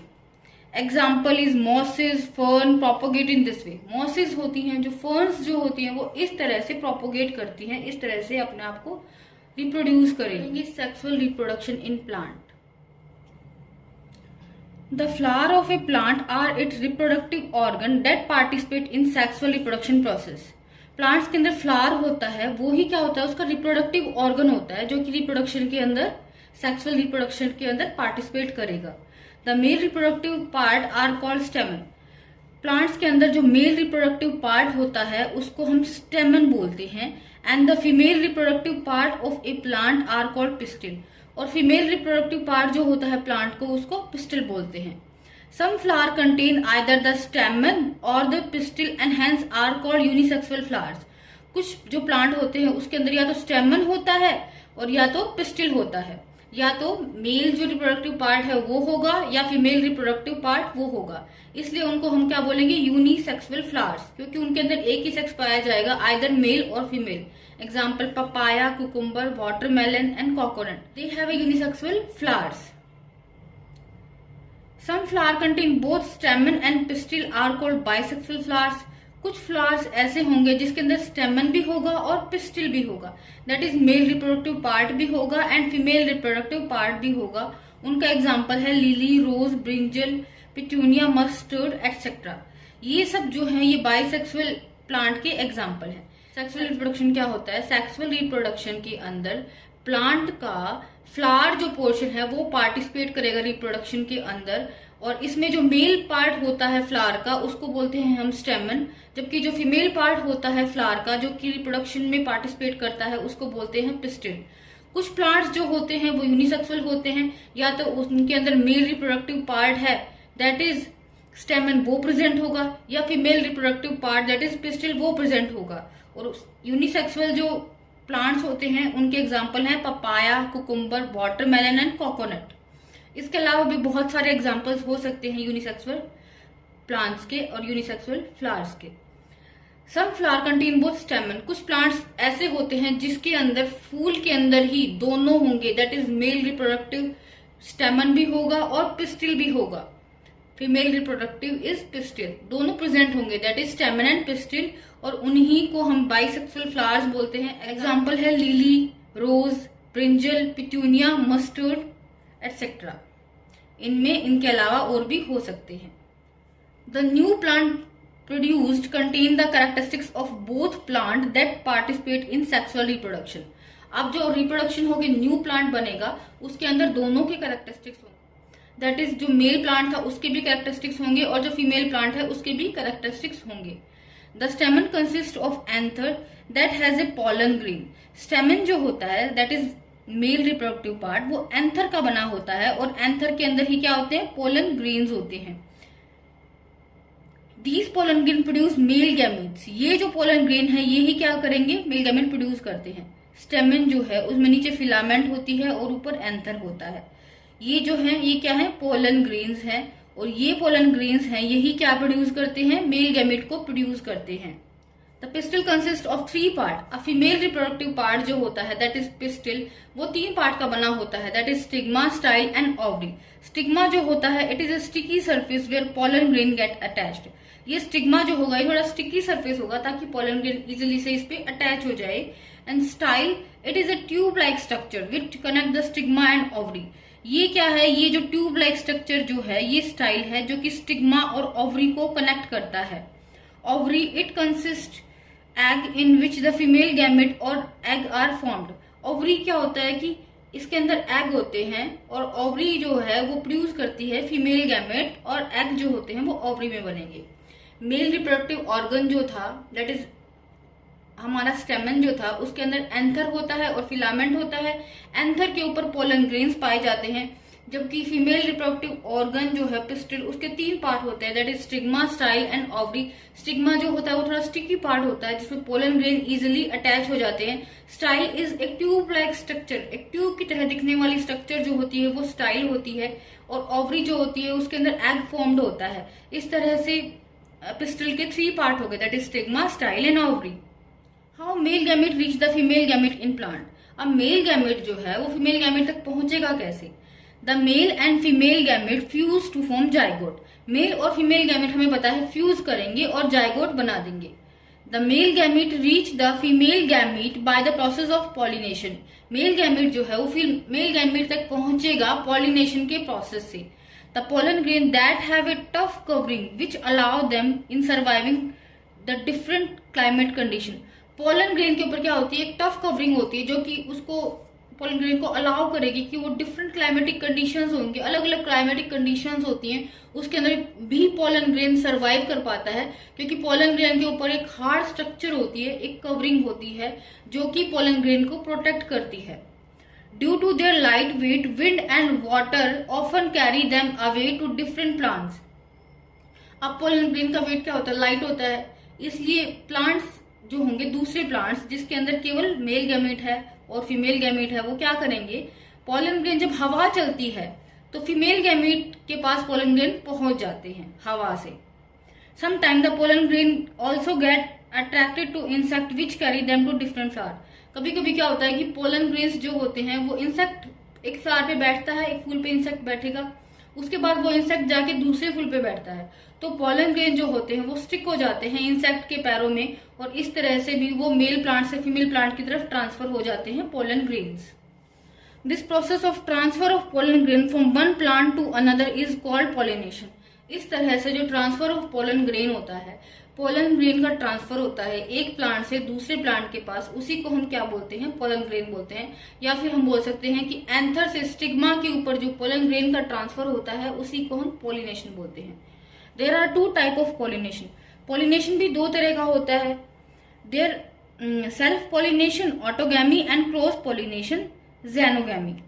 When the pollen grain land on stigma of same flower. Self pollination क्या होता है कि जब एक प्लांट के पोलन ग्रेन अपने प्लांट के ऊपर प्रेजेंट स्टिग्मा को ही पॉलिनेटेड करेंगे, उसको हम बोलते हैं self pollination.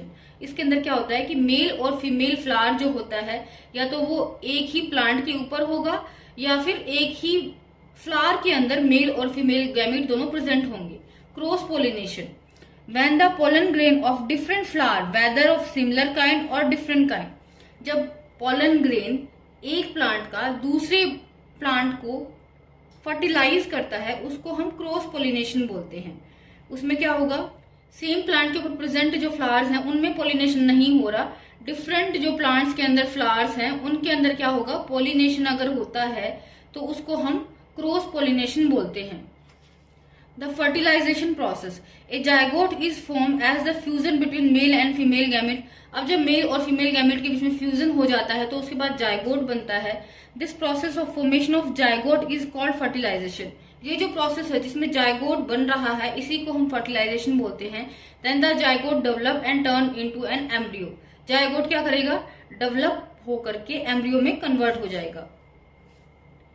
How fruits and seeds are form, fruits and seeds कैसे बनते हैं। After the fertilisation process the ovary of flower grows and develop into a fruit. जब फर्टिलाइजेशन प्रोसेस हो गया है उसके बाद ओवरी ही क्या करेगी, वो फ्लावर के अंदर ग्रो करेगी और एक फ्रूट बन जाती है। ओवरी से ही फ्रूट बनता है। The remaining part of flower fall of, और जो रिमेनिंग पार्ट जो है एक फूल का वो गिर जाता है। ओवरी से तो क्या बन जाएगा, फ्रूट बन जाएगा, और जो रिमेनिंग पार्ट होता है उसका दैट इज कलरफुल, जो भी उसमें पत्तियां वगैरह होती है वो सब क्या करेंगी, फॉल ऑफ हो जाएंगी। The ovule develop and form the seed of fruits, और ओव्यूल जो होगा वो फ्रूट का सीड जो होगा उसका फॉर्मेशन करता है। ओवरी से फ्रूट बना और फ्रूट के अंदर जो सीड होता है वो ओव्यूल से डेवलप होता है। The embryo is enclosed into seeds, embryo जो होगा वो सीड के अंदर एनक्लोज होता है कहीं पे, मतलब कि जो हमारी ओवरी थी उससे हमारा फ्रूट बन गया। ओवरी के अंदर ओव्यूल जो होता है उससे सीड्स बन जाते हैं और सीड्स के अंदर ही कहीं पे एम्ब्रियो एनक्लोज होता है। Some fruits are fleshy and juicy such as mango, apple and orange. Some fruits are hard like almonds and walnut. कुछ फ्रूट तो क्या होंगे, जूसी होंगे, जैसे कि एप्पल है, मैंगो है, दीज आर जूसी फ्रूट्स। और कुछ फ्रूट होते हैं वो हार्ड होते हैं, जैसे कि बादाम है, अखरोट होता है। What is seed dispersal? Seed dispersal क्या होता है? The transportation of seeds from the parent to different places is called seed dispersal. Parent plant से डिफरेंट प्लेसेस पे जो सीड का फैल जाना होता है उसी को हम सीड डिस्पर्जल बोलते हैं। Seed dispersal allow growth of the same kind of plant in different region. Seed dispersal की वजह से क्या होता है कि अलग अलग रीजन्स के अंदर सेम प्लांट ग्रो करेगा, क्योंकि सीड जो है वो डिस्पर्ज होके फैल के उस जगह पे चला गया है, तो उसकी वजह से क्या होगा कि वहां पे वो भी प्लांट ग्रो कर जाएगा। इसलिए ही सेम प्लांट अलग अलग रीजन्स में ग्रो करते हैं। This is helpful because it minimizes the competition for food, sunlight, water and minerals among the plant of same kind in the same area. ये हेल्पफुल होता है क्योंकि ये कम करता है कि इसको कंपटीशन नहीं होता फूड के लिए, सनलाइट के लिए, वाटर और मिनरल्स के लिए प्लांट्स के बीच में।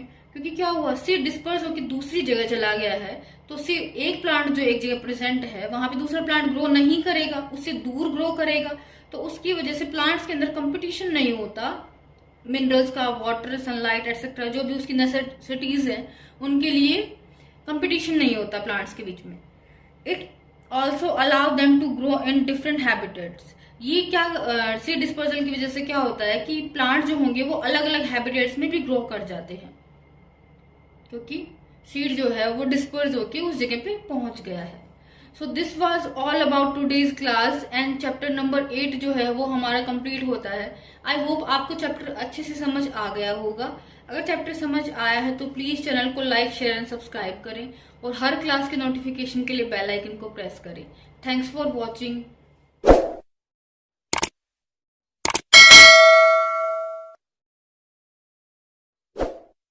Hello all, my name is Anupriya and I welcome you all on AP Education. मैं आपको AP एजुकेशन पर NCERT क्लास 7 पढ़ा रही हूँ और उसके चलते आज हम करेंगे NCERT क्लास 7 का chapter number 8 that is motion and time. लेकिन उससे पहले अगर आपने चैनल को सब्सक्राइब नहीं किया है तो प्लीज सब्सक्राइब कर लें और हर क्लास की नोटिफिकेशन के लिए बेल आइकन को प्रेस करें। So let's start today's class. What is motion? Motion क्या है? If an object keep changing its position with time, it is said to be moving or in motion. अगर कोई भी object अपनी position को change कर रहा है, टाइम के साथ साथ ऑब्जेक्ट की पोजीशन चेंज हो रही है, तो उसी को हम मोशन बोलते हैं या बोलेंगे कि यह ऑब्जेक्ट मोशन में है। मान लीजिए कोई भी पर्सन है, वो ए पॉइंट पर है, थोड़ी देर बाद वो बी पे चला जाएगा, तो ए से बी पर गया, इसका मतलब वो मोशन में है। मूविंग ट्रेन्स होती है, moving buses, cars, all the vehicles which are moving all are in motion. कोई भी बस है जो कि मूव कर रही होती है या साइकिल है या बैलगाड़ी है, कुछ भी चीज है जो कि मूव कर रही है, या कोई पर्सन है जो कि एक डिस्टेंस से दूसरे डिस्टेंस पे मूव कर रहा है, एक पॉइंट से दूसरे पॉइंट पे मूव कर रहा है, तो उसको हम बोलेंगे ये मोशन में है। कोई भी गति करती हुई चीज, मूव करती हुई चीज मोशन में होती है। Motion can be of different types. Motion जो है वो अलग अलग तरह का हो सकता है। For example, when an object travel in a straight line, motion of train on a straight bridge, straight or linear motion। अगर कोई भी ऑब्जेक्ट जो है वो एक सीधी लाइन में मूव कर रहा होता है, अगर कोई भी इंसान है वो सीधी लाइन में मूव कर रहा है, या फिर कार है, कुछ भी है जो कि स्ट्रेट लाइन में मूव कर रहा है, तो उसको हम बोलेंगे स्ट्रेट मोशन और लीनियर मोशन। इसको हम रेक्टिलिनियर मोशन भी बोलते हैं। एग्जाम्पल है motion of train on straight bridge. एक सीधे ब्रिज के ऊपर अगर कोई भी ट्रेन मूव कर रही है तो उसको हम बोलेंगे स्ट्रेट मोशन और linear motion. Second type of motion is circular motion. When an object move along a circular path, जब कोई भी ऑब्जेक्ट सर्कुलर पाथ में मूव कर रहा है, अगर कोई भी ऑब्जेक्ट इस तरह से सर्कल में मूव कर रहा होता है तो इस तरह के मोशन को हम सर्कुलर मोशन बोलते हैं। Example motion of child in a merry go round, motion of earth around sun. Merry go झूला होता है, वो जो है वो सर्कल में इस तरह से मूव कर रहा होता है, तो अगर कोई भी बच्चा उसके ऊपर बैठा हुआ है तो वो भी सर्कल में मूव करेगा। तो मैरी गो झूले पर बैठे हुए बच्चे का जो मोशन होता है वो किस तरह का मोशन होता है, वो सर्कुलर मोशन होता है। और अगर अर्थ जो है वो सन के चारों तरफ भी एक राउंड, एक सर्कल में चक्कर लगा रही होती है, तो इस तरह के मोशन को भी हम सर्कुलर मोशन बोलते हैं। कोई भी मोशन है जो कि सर्कल के अंदर हो रहा होता है, उस मोशन को हम सर्कुलर मोशन बोलेंगे। मोशन तो वो होता है कि जिसमें कोई भी ऑब्जेक्ट स्टेशनरी नहीं है, मूव करता रहेगा, या फिर मोशन में है, गति में है, तो उसको हम बोलेंगे कि ये जो ऑब्जेक्ट है वो मोशन में है। मोशन जो है वो भी अलग अलग टाइप का होता है।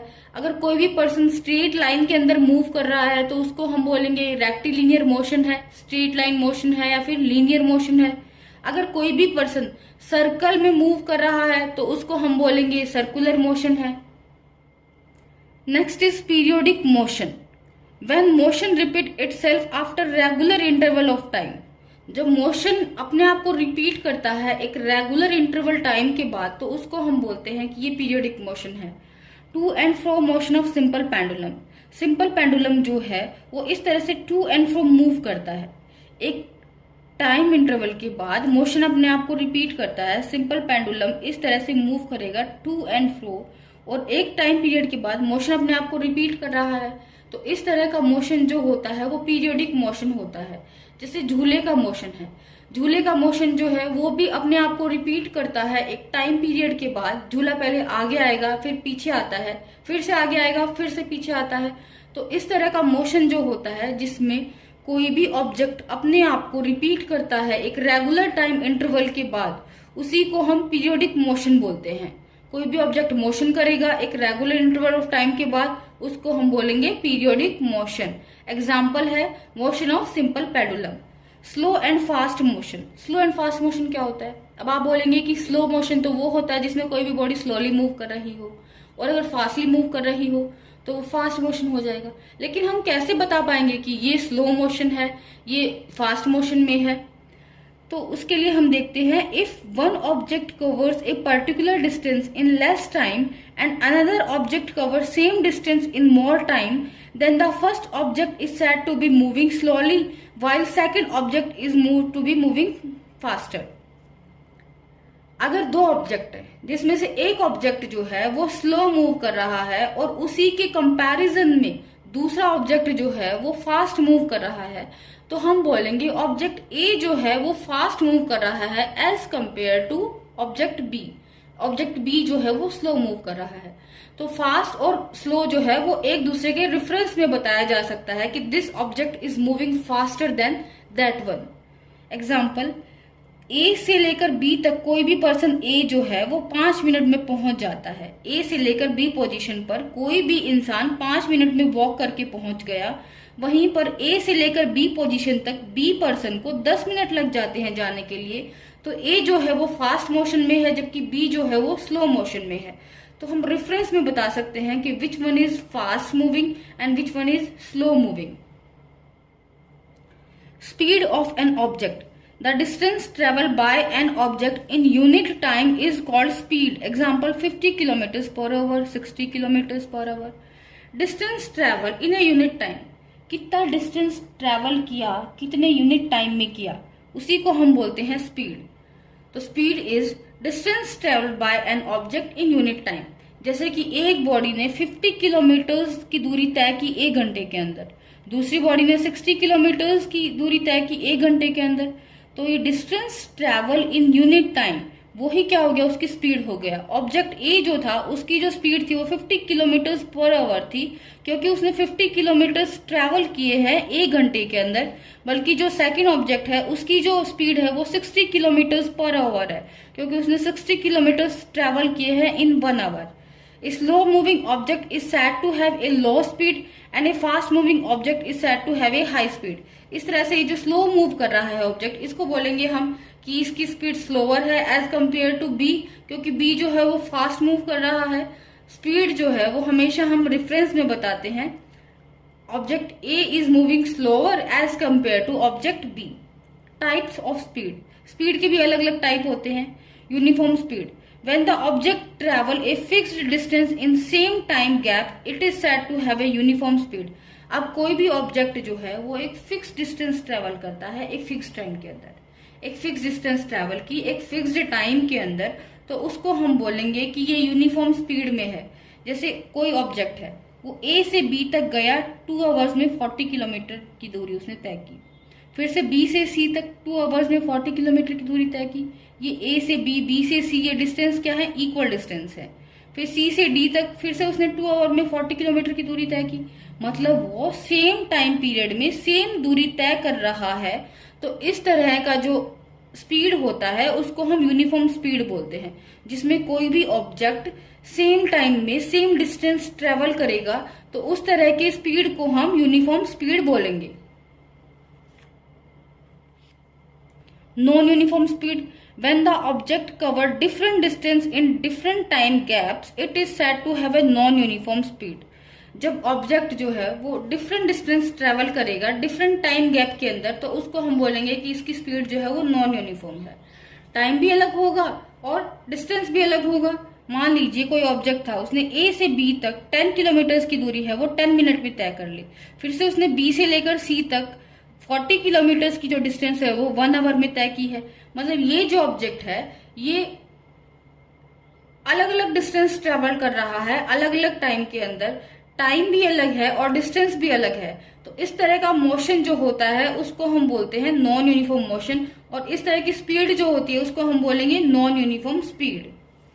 उसके बाद आता है average speed. Average speed is the total distance traveled by an object divided by total time taken by the object is called average speed। total distance travel upon total time taken, total कितनी distance travel की है एक object ने और उसको कितना time लगा है, उसी को हम बोलते हैं एवरेज स्पीड। ए से बी तक 4 किलोमीटर की डिस्टेंस ट्रेवल की 1 आवर के अंदर, बी से सी तक 6 किलोमीटर की डिस्टेंस ट्रेवल की है 3 आवर्स के अंदर, एंड सी से डी तक 10 किलोमीटर डिस्टेंस ट्रेवल किया 4 आवर्स के अंदर। तो एवरेज स्पीड क्या हो जाएगा, total distance travel upon total time taken. Total distance तो कितना है 4, 6, 10 upon total time taken 1 hour, 3 hour and 4 hour, 20 upon में 8 that is 2.5 kilometre per hour will be average speed of that object. तो इस तरह से हम एवरेज स्पीड निकाल सकते हैं। कुल दूरी जो तय की गई है किसी भी ऑब्जेक्ट के द्वारा और कुल कितने टाइम में तय की गई है, कुल दूरी को अगर हम कुल समय से डिवाइड कर देंगे तो उस ऑब्जेक्ट की एवरेज स्पीड निकल जाएगी। Speed is equal to distance upon time. Speed क्या होता है, डिस्टेंस अपॉन टाइम होता है। अगर हम एक ही फॉर्मूला याद रख लेते हैं कि speed is equal to distance upon time, तो दोनों फॉर्मूले हम बना सकते हैं, क्योंकि अगर इसको क्रॉस मल्टीप्लाई करेंगे तो distance is equal to speed into time, time ऊपर जाएगा स्पीड नीचे आएगी, तो time is equal to distance upon में स्पीड। तो हमें एक फॉर्मूला याद रखना है that is speed is equal to distance upon में टाइम, ये दोनों फॉर्मूले उसी से बन जाएंगे। Measuring time, there are many events in nature that repeats after a time interval. Nature में बहुत सारी इवेंट्स होती हैं जो अपने आप को रिपीट करती हैं एक टाइम इंटरवल के बाद। एग्जाम्पल है मॉर्निंग के अंदर द राइजिंग ऑफ सन, सूरज का उगना जो होता है वो कब होता है? मॉर्निंग में होगा। डे और नाइट क्या होता है? The time between sunrise and sunset. एक सनराइज से सनसेट के बीच का टाइम तो डे होता है और सनसेट से सनराइज के बीच का टाइम नाइट होगा। 1 month, the time between 2 new moon is 1 month. 1 month का टाइम कौन सा होता है? 2 न्यू मून, जो पूरे जो 2 न्यू मून दिखाई देते हैं उनके बीच का टाइम जो होगा वो 1 मंथ का टाइम होगा। 1 year, the time of earth takes to complete its 1 revolution around the sun. Earth जो है वो एक पूरा साल ले लेती है सूरज के चारों तरफ चक्कर लगाने के लिए, तो उसको हम बोलेंगे कि ये जो टाइम है ये 1 ईयर का टाइम है। टाइम मीजरिंग डिवाइस और क्लॉक। टाइम मीजरिंग डिवाइस भी होती हैं जिससे हम टाइम मीजर कर पाते हैं। घड़ी जो होती है उससे हम टाइम को मीजर कर सकते हैं, लेकिन एनिशियंट टाइम में बहुत सारे मेथड होते थे जिससे हम टाइम को मीजर करते थे। Clock use the concept of periodic motion to measure time. जो घड़ी जो है वो पीरियोडिक मोशन को यूज करती है टाइम का मीजर करने के लिए। Different type of time measurement devices.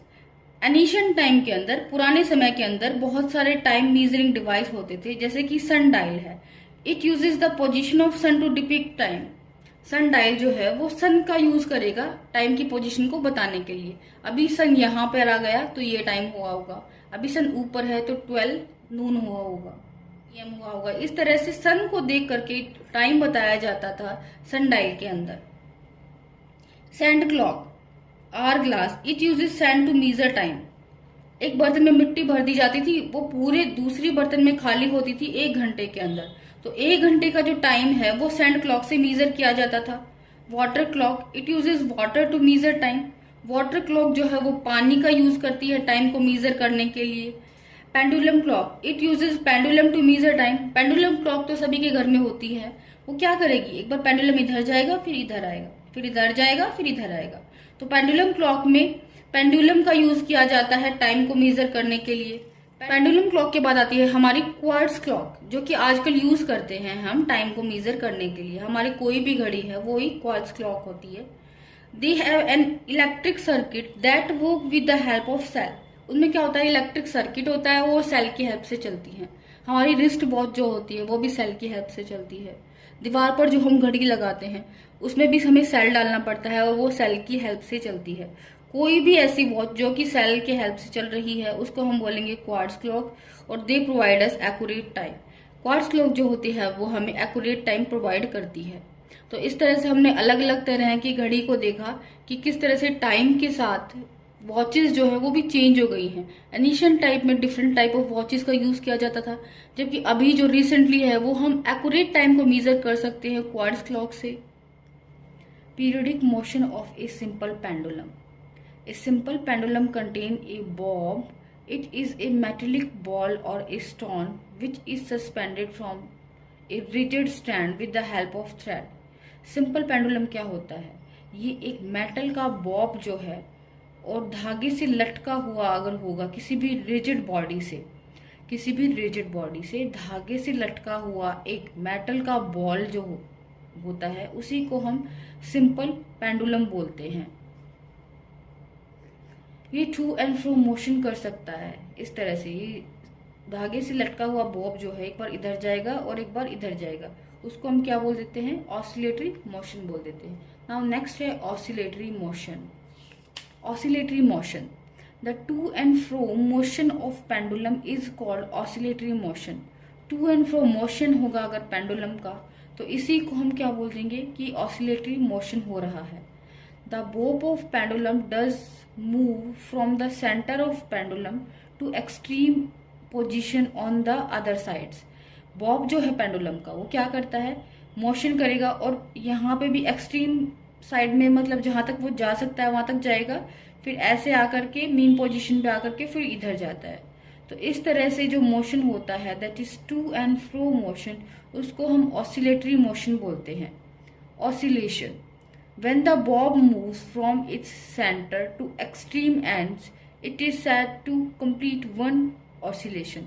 जब बॉब जो है वो सेंटर से एक्सट्रीम पोजीशन पे जा रहा है फिर वापस आ रहा है, तो इसी फिर मिड पोजीशन पे जब वो आ जाएगा, इसको हम क्या बोलते हैं कि ये कंप्लीट एक ऑसिलेशन है। जब बॉब जो है सेंटर से अपनी एक्सट्रीम पोजीशन के ऊपर जा रहा है, उसी को हम कंप्लीट एक ऑसिलेशन बोलते हैं। Time period, time taken by pendulum bob to complete one oscillation is called its time period. Bob को एक कंप्लीट ऑसिलेशन करने में जितना टाइम लग रहा होता है उसी को हम टाइम पीरियड बोलेंगे। बॉब जो है वो लटका हुआ होगा थ्रेड की हेल्प से किसी भी रिजिड बॉडी से, और नीचे वो एक कंप्लीट ऑसिलेशन को कितने समय में पूरा कर लेता है उसको हम बोलेंगे time period. Unit to measure time and speed, time को और स्पीड को मेजर करने के लिए कुछ यूनिट्स दी गई हैं। टाइम के लिए यूनिट होती है सेकंड, मिनट्स एंड आवर्स, और स्पीड के लिए metre per second, metre per minute, kilometre per hour. हम जानते हैं कि speed is equal to distance upon में टाइम होता है। डिस्टेंस की यूनिट मीटर है और टाइम की यूनिट सेकंड है, तो स्पीड के लिए यूनिट आ गई मीटर पर सेकंड। हम टाइम को मिनट में भी दर्शा सकते हैं, तो स्पीड की यूनिट जो है वो आ जाएगी मीटर पर मिनट। हम डिस्टेंस को किलोमीटर में अगर लिखते हैं और टाइम को आवर में लगते हैं, तो स्पीड जो है वो आ जाएगी किलोमीटर पर आवर।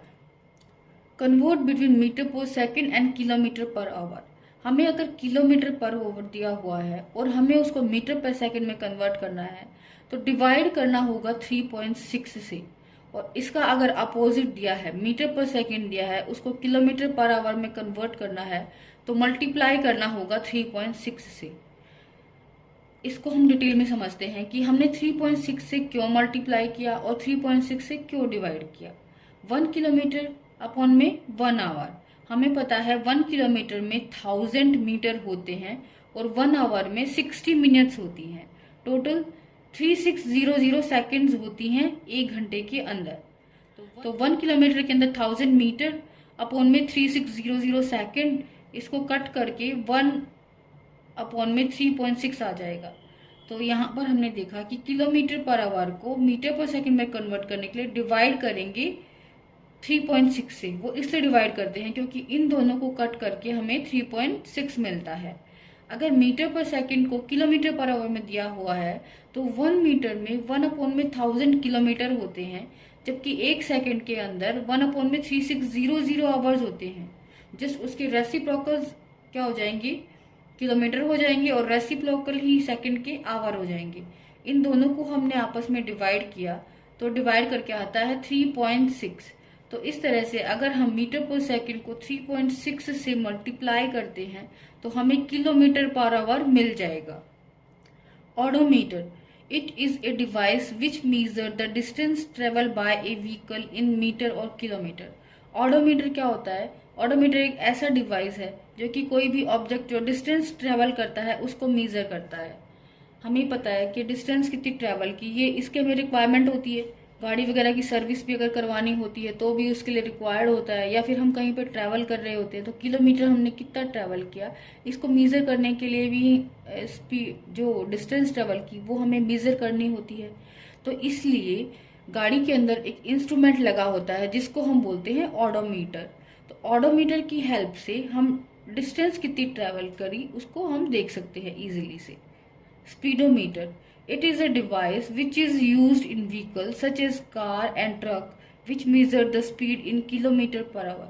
स्पीडोमीटर जो है वो एक डिवाइस है जो कि व्हीकल के अंदर लगा हुआ है और ये स्पीड को मेजर करता है किलोमीटर पर आवर में।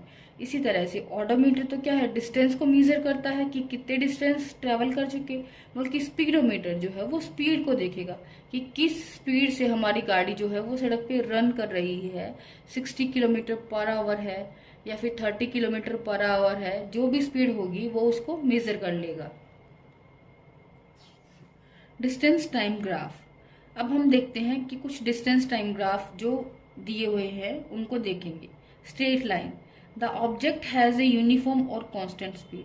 अगर किसी भी ऑब्जेक्ट की यूनिफॉर्म और कांस्टेंट स्पीड है तो हमें स्ट्रेट लाइन ग्राफ मिलेगा।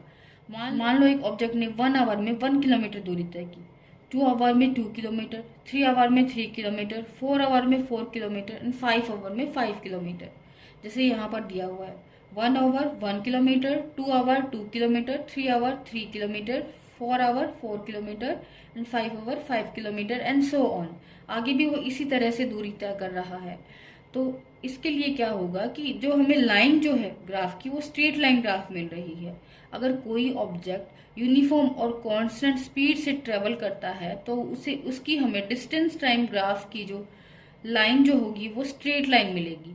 अब इन दोनों ग्राफ में क्या डिफरेंस है? इसमें क्या है कि टाइम जो है वो कम लगा है, जबकि डिस्टेंस जो होगी वो ज़्यादा ट्रेवल कर ली है। इसमें क्या है कि टाइम और डिस्टेंस बराबर हैं। तो इस तरह से यूनिफॉर्म और कांस्टेंट स्पीड के भी दो ग्राफ हो सकते हैं, या फिर बहुत सारे ग्राफ हो सकते हैं। हम कहेंगे अगर कोई भी ऑब्जेक्ट जो है कम टाइम में अगर ज़्यादा दूरी तय कर लेता है तो ये ग्राफ हो जाएगा। वो बराबर समय में बराबर दूरी तय करता है तो उसके लिए ये ग्राफ हो जाएगा। अगर हम एक और ग्राफ बना दें इधर, तो मतलब उसने इतने समय में इतनी दूरी तय की। तो इस तरह से लाइन जो होगी वो कहीं भी हो सकती है, depend upon the time taken by object and in that time distance covered by that object. Parallel to time axis it is stationary object not moving. अब पैरेलल ग्राफ कब आएगा? जब ऑब्जेक्ट स्टेशनरी है, वो मूव ही नहीं कर रहा है। भाई कोई डिस्टेंस ही ट्रेवल नहीं कर रहा, वो टाइम तो बढ़ता जा रहा है, टाइम कभी रुकता नहीं है, लेकिन उसकी डिस्टेंस जो है उसने कोई डिस्टेंस ही ट्रेवल नहीं की। तो हमारा ग्राफ जो है वो पैरेलल टू टाइम एक्सिस और स्ट्रेट लाइन ग्राफ होगा। अब इसमें क्या है कि पहले डिस्टेंस कुछ ट्रेवल की ऑब्जेक्ट ने, फिर वो स्टेशनरी रहा, फिर दोबारा से अपनी मेन पोजीशन पर आ गया। जैसे आप लोग स्कूल जाते हैं, अगर स्कूल जाते हैं या ऑफिस जाते हैं, तो पहले हम घर से ऑफिस गए, फिर स्टेशनरी रहे वहां पर ऑफिस में, फिर दोबारा घर पे आ गए रिटर्न करके। तो उसका ये एग्जाम्पल हो सकता है। कर्व शेप ग्राफ हमें कब मिलता है? जब the object has a non uniform speed. जब ऑब्जेक्ट की स्पीड जो होगी वो नॉन यूनिफॉर्म होगी, तब हमें कर्व शेप ग्राफ मिलेगा। डिस्टेंस टाइम का ग्राफ जो होगी कर्व उसकी ऐसे भी हो सकती है और ऐसे भी हो सकती है। अब यहाँ पर क्या है, यहाँ पर टाइम जो है वो इतना ही लगा है और डिस्टेंस जो है वो ज्यादा ट्रेवल कर ली गई है। मतलब ऑब्जेक्ट की स्पीड जो है वो फास्टर है, बल्कि यहाँ पे टाइम ज्यादा लग गया है इन दोनों पोजीशंस के बीच में, और डिस्टेंस जो है वो इतनी ही ट्रेवल की गई है। मतलब ऑब्जेक्ट की स्पीड जो है वो स्लोअर है। इसी तरह से अगर ऑब्जेक्ट की नॉन यूनिफॉर्म स्पीड होती है तो भी हमें दो तरह के ग्राफ मिल सकते हैं। एक तो स्पीड फास्टर अगर है उसके लिए, स्पीड स्लोअर अगर है उसके लिए। और इसमें क्या मिलेगा, हमें कर्व शेप ग्राफ मिलता है। अगर नॉन यूनिफॉर्म स्पीड है तो हमें स्ट्रेट लाइन ग्राफ नहीं मिलेगा। To find the speed of the distance time graph. अब डिस्टेंस टाइम ग्राफ से स्पीड कैसे फाइंड आउट करेंगे? डिस्टेंस दी गई है, हमें टाइम दिया गया है, तो हम स्पीड जो है वो इजीली निकाल सकते हैं। इस तरह के ग्राफ में अगर 10 किलोमीटर डिस्टेंस उसने ट्रैवल की है, 10 आवर में की है, तो हम बोल सकते हैं कि 1 किलोमीटर पर आवर उसकी स्पीड हो जाएगी। और अगर इस तरह का ग्राफ अगर हमें दिया हुआ है तो हमें क्या करना पड़ेगा स्पीड निकालने के लिए? फाइनल पोजीशन ऑफ ऑब्जेक्ट अगर हमें यहाँ पर उसकी स्पीड निकालनी है तो हम देखेंगे उसका फाइनल पोजीशन ऑब्जेक्ट का कहाँ है, माइनस में उसकी इनिशियल पोजीशन को हम माइनस करेंगे और अपन में टोटल टाइम टेकन अगर कर देंगे तो हमें उसकी स्पीड आ जाएगी। और फाइनल पोजीशन ऑफ ऑब्जेक्ट जो होगी वो ये है, इनिशियल पोजीशन ऑफ ऑब्जेक्ट ये है। अगर इन दोनों को हम माइनस करके अपन में टोटल टाइम टेकन लेते हैं, इतना सा टाइम जो ये दूरी तय करने में लगा, तो उसकी स्पीड आ जाएगी। The speed of distance time graph can be calculated by the slope of graph. Speed जो है डिस्टेंस टाइम ग्राफ की वो इस स्लोप से भी निकाली जा सकती है। The steeper the slope of graph the more is speed. जितना ज्यादा स्टीपर ग्राफ होगा उतनी ज्यादा मोर स्पीड होगी, उतनी ज्यादा उसकी स्पीड होगी। जैसे कि ये वाला ग्राफ जो है इसमें इतनी जो डिस्टेंस जो है उसने ट्रैवल कर ली है, जबकि उसको टाइम कितना लगा है, इतना ही टाइम लगा है। उसमें इतनी डिस्टेंस ट्रैवल कर ली है, उसने ज्यादा डिस्टेंस ट्रैवल कर ली। सेकंड वाले ग्राफ ने उसमें डिस्टेंस तो ट्रैवल कम की है और टाइम ज्यादा लग गया है। तो हम बोल सकते हैं second one object is slower and first one is that is a जो है वो फास्टर है। क्योंकि उसकी स्पीड ज्यादा है तो वो फास्टर है, उसकी स्पीड हाइयर है, और ऑब्जेक्ट बी जो है उसकी स्पीड स्लोअर है। So this was all about today's class. I hope आपको मोशन एंड टाइम वाला चैप्टर जो है वो अच्छे से समझ आ गया होगा। अगर चैप्टर अच्छे से समझ आया है तो please like share and subscribe this channel. Thanks for watching.